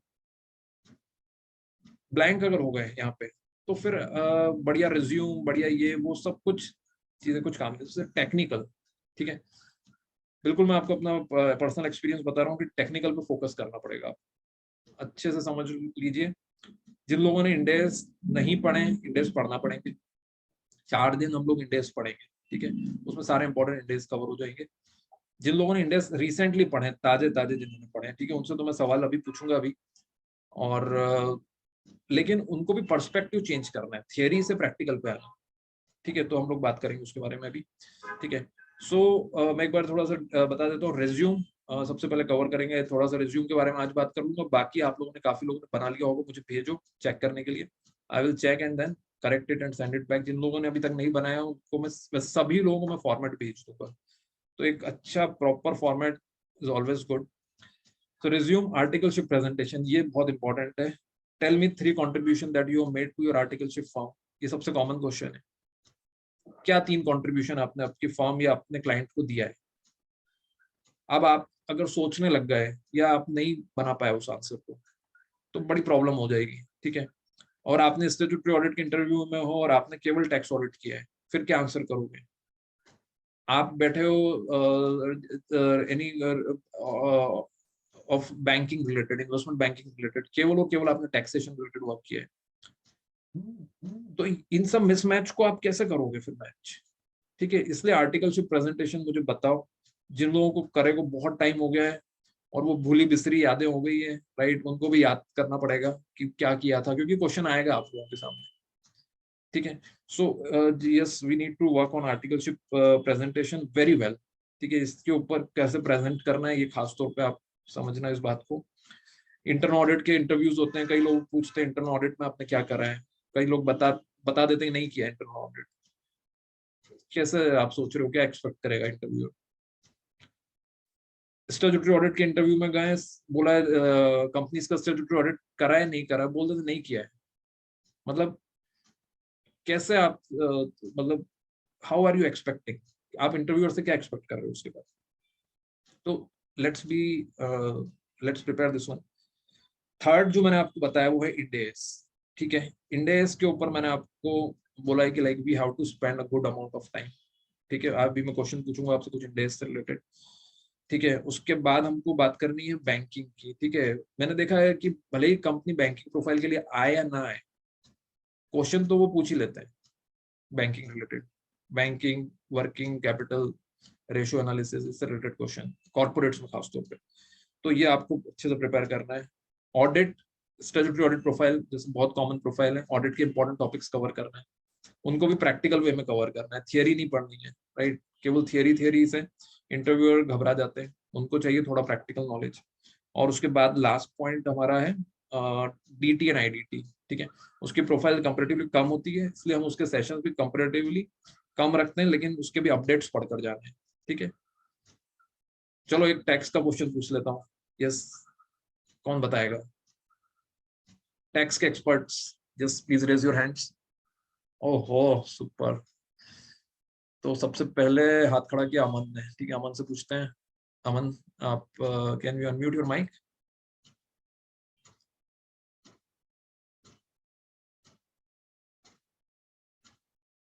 अमन, okay. Riya Khandelwal, Yes, sir. Okay. What is section 194R? So 194I is that rent TDS. Rent TDS, on rent, मतलब TDS on rent, that is 194I ना? R for rent.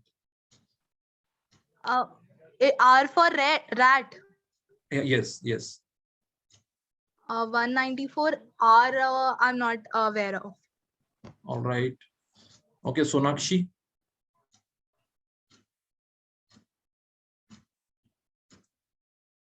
Okay, जो भी बताना चाहें बता दें प्लीज। 194R क्या है?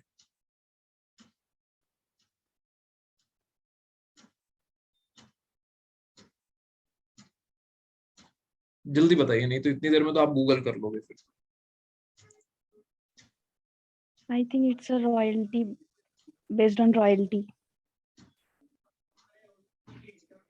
R for royalty? नहीं, R अलग है, ठीक है। तो ये अभी आप देखोगे इस बार का जो बजट इंट्रोड्यूस हुआ है, ठीक है। सो अपडेट्स पढ़ के जाने, खासतौर पर टैक्स से रिलेटेड, ठीक है। और कॉर्पोरेट्स में भी आ सकते हैं क्वेश्चंस, ठीक है। तो हमको थोड़ा ये अपडेट्स पढ़ के जाने रहेंगे, ठीक है। क्लियर है आप लोगों को? बेसिकली टेक्निकल पे सबसे ज्यादा फोकस करना है। टेक्निकल में हम कम से कम 20 से 25 घंटे, 30 घंटे तक इन्वेस्ट करेंगे। 30 आवर्स फॉर टेक्निकल। आपके फंडामेंटल्स में जो कोई डाउट नहीं, आप सभी चार्टर्ड अकाउंटेंट हो, लेकिन जो एक इंटरव्यूअर एक्सपेक्ट कर रहा है आपसे, वो एक्सपेक्टेशंस हमको समझनी और उसके accordingly we need to work out, ठीक है। HR interview, yes, past questions, कम से कम 50 से 100 क्वेश्चंस हैं जो HR से रिलेटेड क्वेश्चंस हैं, उसको हम लोग डिस्कस करेंगे, ठीक है। मैं कुछ एग्जांपल्स उसके भी लूंगा। और मॉक इंटरव्यूज, ये तो मतलब जरूरी है, मतलब जैसे आप मॉक टेस्ट देके जाते हो वैसे मॉक इंटरव्यूज, यस, कैसे भी आपको मॉक इंटरव्यूज देने हैं, ठीक है। और देखो जैसे ये मेरा आपको पर्सनल, मतलब ये मैं एज ए पर्सनल आपको एक बात बोल रहा हूँ, यहाँ पे ऑब्वियसली मेरी क्लासेस है, मैं बोलूंगा कि आप ज्वाइन करो, ठीक है। लेकिन आप फ्री हो, ठीक है, you are free to take your decision, लेकिन आप प्लीज मॉक इंटरव्यू जरूर देना। जहां भी आप जैसे भी जो भी तैयारी कर रहे हो, ओके, आज जो भी अटेंड कर रहे हो उनको मेरा एक पर्सनल सजेशन है कि बिना मॉक इंटरव्यू दिए कोई भी बड़ा इंटरव्यू में मत बैठना, ओके। सो ये this is something very very important thing, ठीक है। तो आप लोग जरूर मॉक इंटरव्यू देना, ओके, जहां भी आप दे सकते हो, okay, but please give it. बहुत सारे फंडे क्लियर होते हैं उसके बाद। और कंपनी स्पेसिफिक प्रिपरेशंस वो हम लोग आपको बताएंगे कि लाइक विप्रो में अभी तक क्या क्वेश्चन पूछे हैं, एक्सेंचर ने क्या पूछे हैं, वेदांता ने क्या पूछे हैं, बिग फोर ने क्या पूछे हैं, बैंक्स ने क्या पूछे हैं, जिसने भी जो भी क्वेश्चंस पूछे हैं based on past trends, we will talk about that, ठीक है। Group discussion, group discussion again, उसमें भी एक बात आप लोग सभी लोग समझ लो, सभी कंपनीज ग्रुप डिस्कशन ऑर्गेनाइज नहीं करती है, ठीक है। तो इसलिए उसका वेटेज सुपर हाई नहीं है, हाई है। जो करती है वो अच्छे से करती है, राइट। लेकिन इसके अंदर भी हमको देखना है कि हम जिन कंपनीज में बैठेंगे उसमें जीडी होगा या नहीं होगा। जैसे एक्सेंचर ने अभी तक नहीं करा जीडी ऑर्गेनाइज आज तक। तो बिग फोर जब से वर्चुअल हुआ है तब से मैंने नहीं देखा मैंने उन्होंने जीडी ऑर्गेनाइज करा है। तो जीडी भी हमको करना है, उसका फायदा जरूर है ग्रुप डिस्कशंस, क्योंकि उससे आपकी बोलने की हैबिट अच्छी हो जाती है, थोड़ा जनरल नॉलेज बढ़ जाता है, तो करना है उसको। लेकिन उसमें हमको थोड़ा सा प्रायोरिटी जो है, ओके देखो कुछ स्टूडेंट्स का तो मेरे को पता है कि उनको फेस करना ही है, जिन्होंने फर्स्ट और सेकंड अटेम्प्ट लिखा है, थर्ड अटेम्प्ट लिखा है, 100% आप फेस करोगे जीडीज, आपके पास कोई चॉइस नहीं। उसके बाद वाले केसेस में मैंने देखा है कि some faces and some do not face, तो हमको वहां पे फिर बैलेंसिंग आउट करनी है। और ये मैं आपको क्लास में गाइड करता जाऊंगा टाइम टू टाइम कि इसको कितना फोकस करना है। और GD is not a simple thing, ठीक है, बहुत डिफिकल्ट होता है जीडी, इसलिए टेक्निक्स 2 सेशन लगेंगे बहुत अच्छे से करने। और कम से कम हम लोग 10 ग्रुप डिस्कशन करेंगे, कम से कम आपको बता रहा हूँ 10 ग्रुप डिस्कशन, तब जाके आप कॉन्फिडेंट होगे। 1 या 2 ग्रुप डिस्कशन में तो आपको आवाज ही खुलेगी, राइट। जब मैंने अपना पहला जीडी दिया था तो मैं तो बोल ही नहीं पाया कुछ। तो ग्रुप डिस्कशन के अंदर आपको 2-3 जीडी तो वो होता है, बोलते हैं ना कि जब गाड़ी ठंडी हो जाती है तो कुछ किक तो ऐसी ही लगानी पड़ती है, तो वैसा है जीडी के अंदर 2-3 जीडी ऐसे ही हो जाएंगे। तो we need to at least 10 group discussions. Written test, I will keep on sending you written test papers, और आपको उसको सॉल्व करते रहना है कंटिन्यूस बेसिस पर। रिटर्न टेस्ट सॉल्व करो और मुझे बताओ। विप्रो, जैसे आपने सुना होगा, विप्रो का फॉर्म भरा अभी तक किसी ने? Yes sir. भरा है आपने, राइट। तो उसके अंदर रिटर्न टेस्ट है, उसकी तैयारी जल्दी से Yes, जल्दी sir. चालू कर दो, ठीक है। तो उसके टेस्ट पेपर्स पास ट्रेंड के बेसिस पे मैं आपको प्रोवाइड करूंगा कि लाइक इस टाइप से आप तैयारियां चालू करो।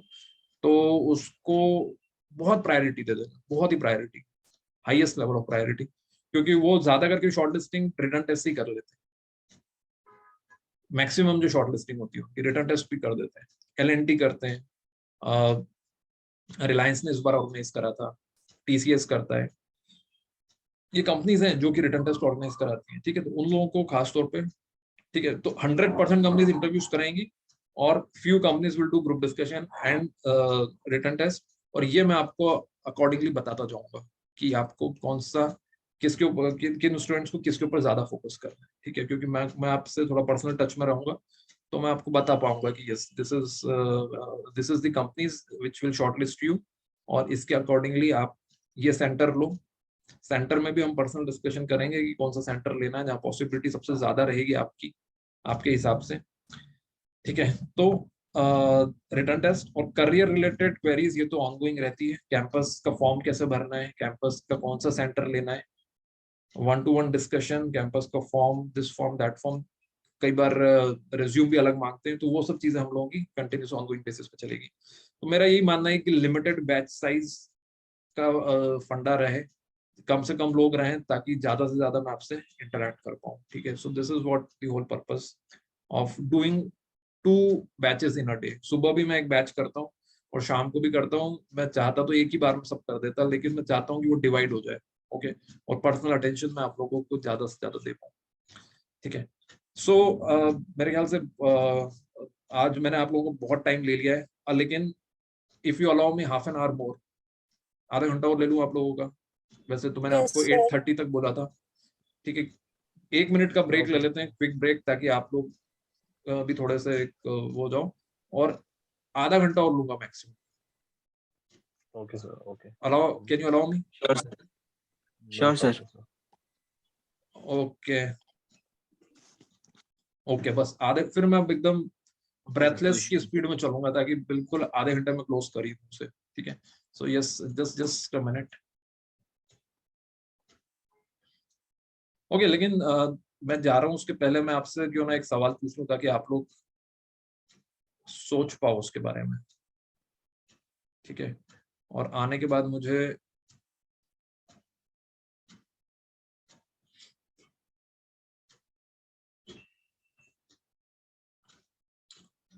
ठीक है, revenue recognition for software company, ठीक है। सवाल ये है कि सॉफ्टवेयर कंपनी एक सॉफ्टवेयर बना रही है, ठीक है, उस सॉफ्टवेयर को बनाने में उनको 5 साल लग रहे हैं। TCS बना रही है स्टेट बैंक ऑफ इंडिया के लिए, उसको 5 साल लगे, तो वो 5 साल में रेवेन्यू रिकॉग्नाइज करेगी क्योंकि पेमेंट 5 साल बाद मिलेगा, या वो रेवेन्यू पूरी हर साल 1-1 करोड़ रिकॉग्नाइज करेगी। मैं एक बार रिपीट कर देता हूँ क्वेश्चन। इंडेक्स 115 का क्वेश्चन है, TCS ने SBI के लिए एक सॉफ्टवेयर बनाया, उसको बनाने में 5 साल लगे हैं, हर साल वो 1-1 करोड़ रिकॉग्नाइज करेगी या 5 साल बाद 5 करोड़ रिकॉग्नाइज करेगी क्योंकि पेमेंट उनको 5 साल बाद मिले, ठीक है। तो जरा Sir, can I answer this question? Sorry, Can I answer this question? हाँ, मतलब ये आपको सोच के रखना है। Will just resume in a minutes time, ठीक है। 1 मिनट का एक क्विक ब्रेक ले लेते हैं और उसके बाद लेट्स स्टार्ट।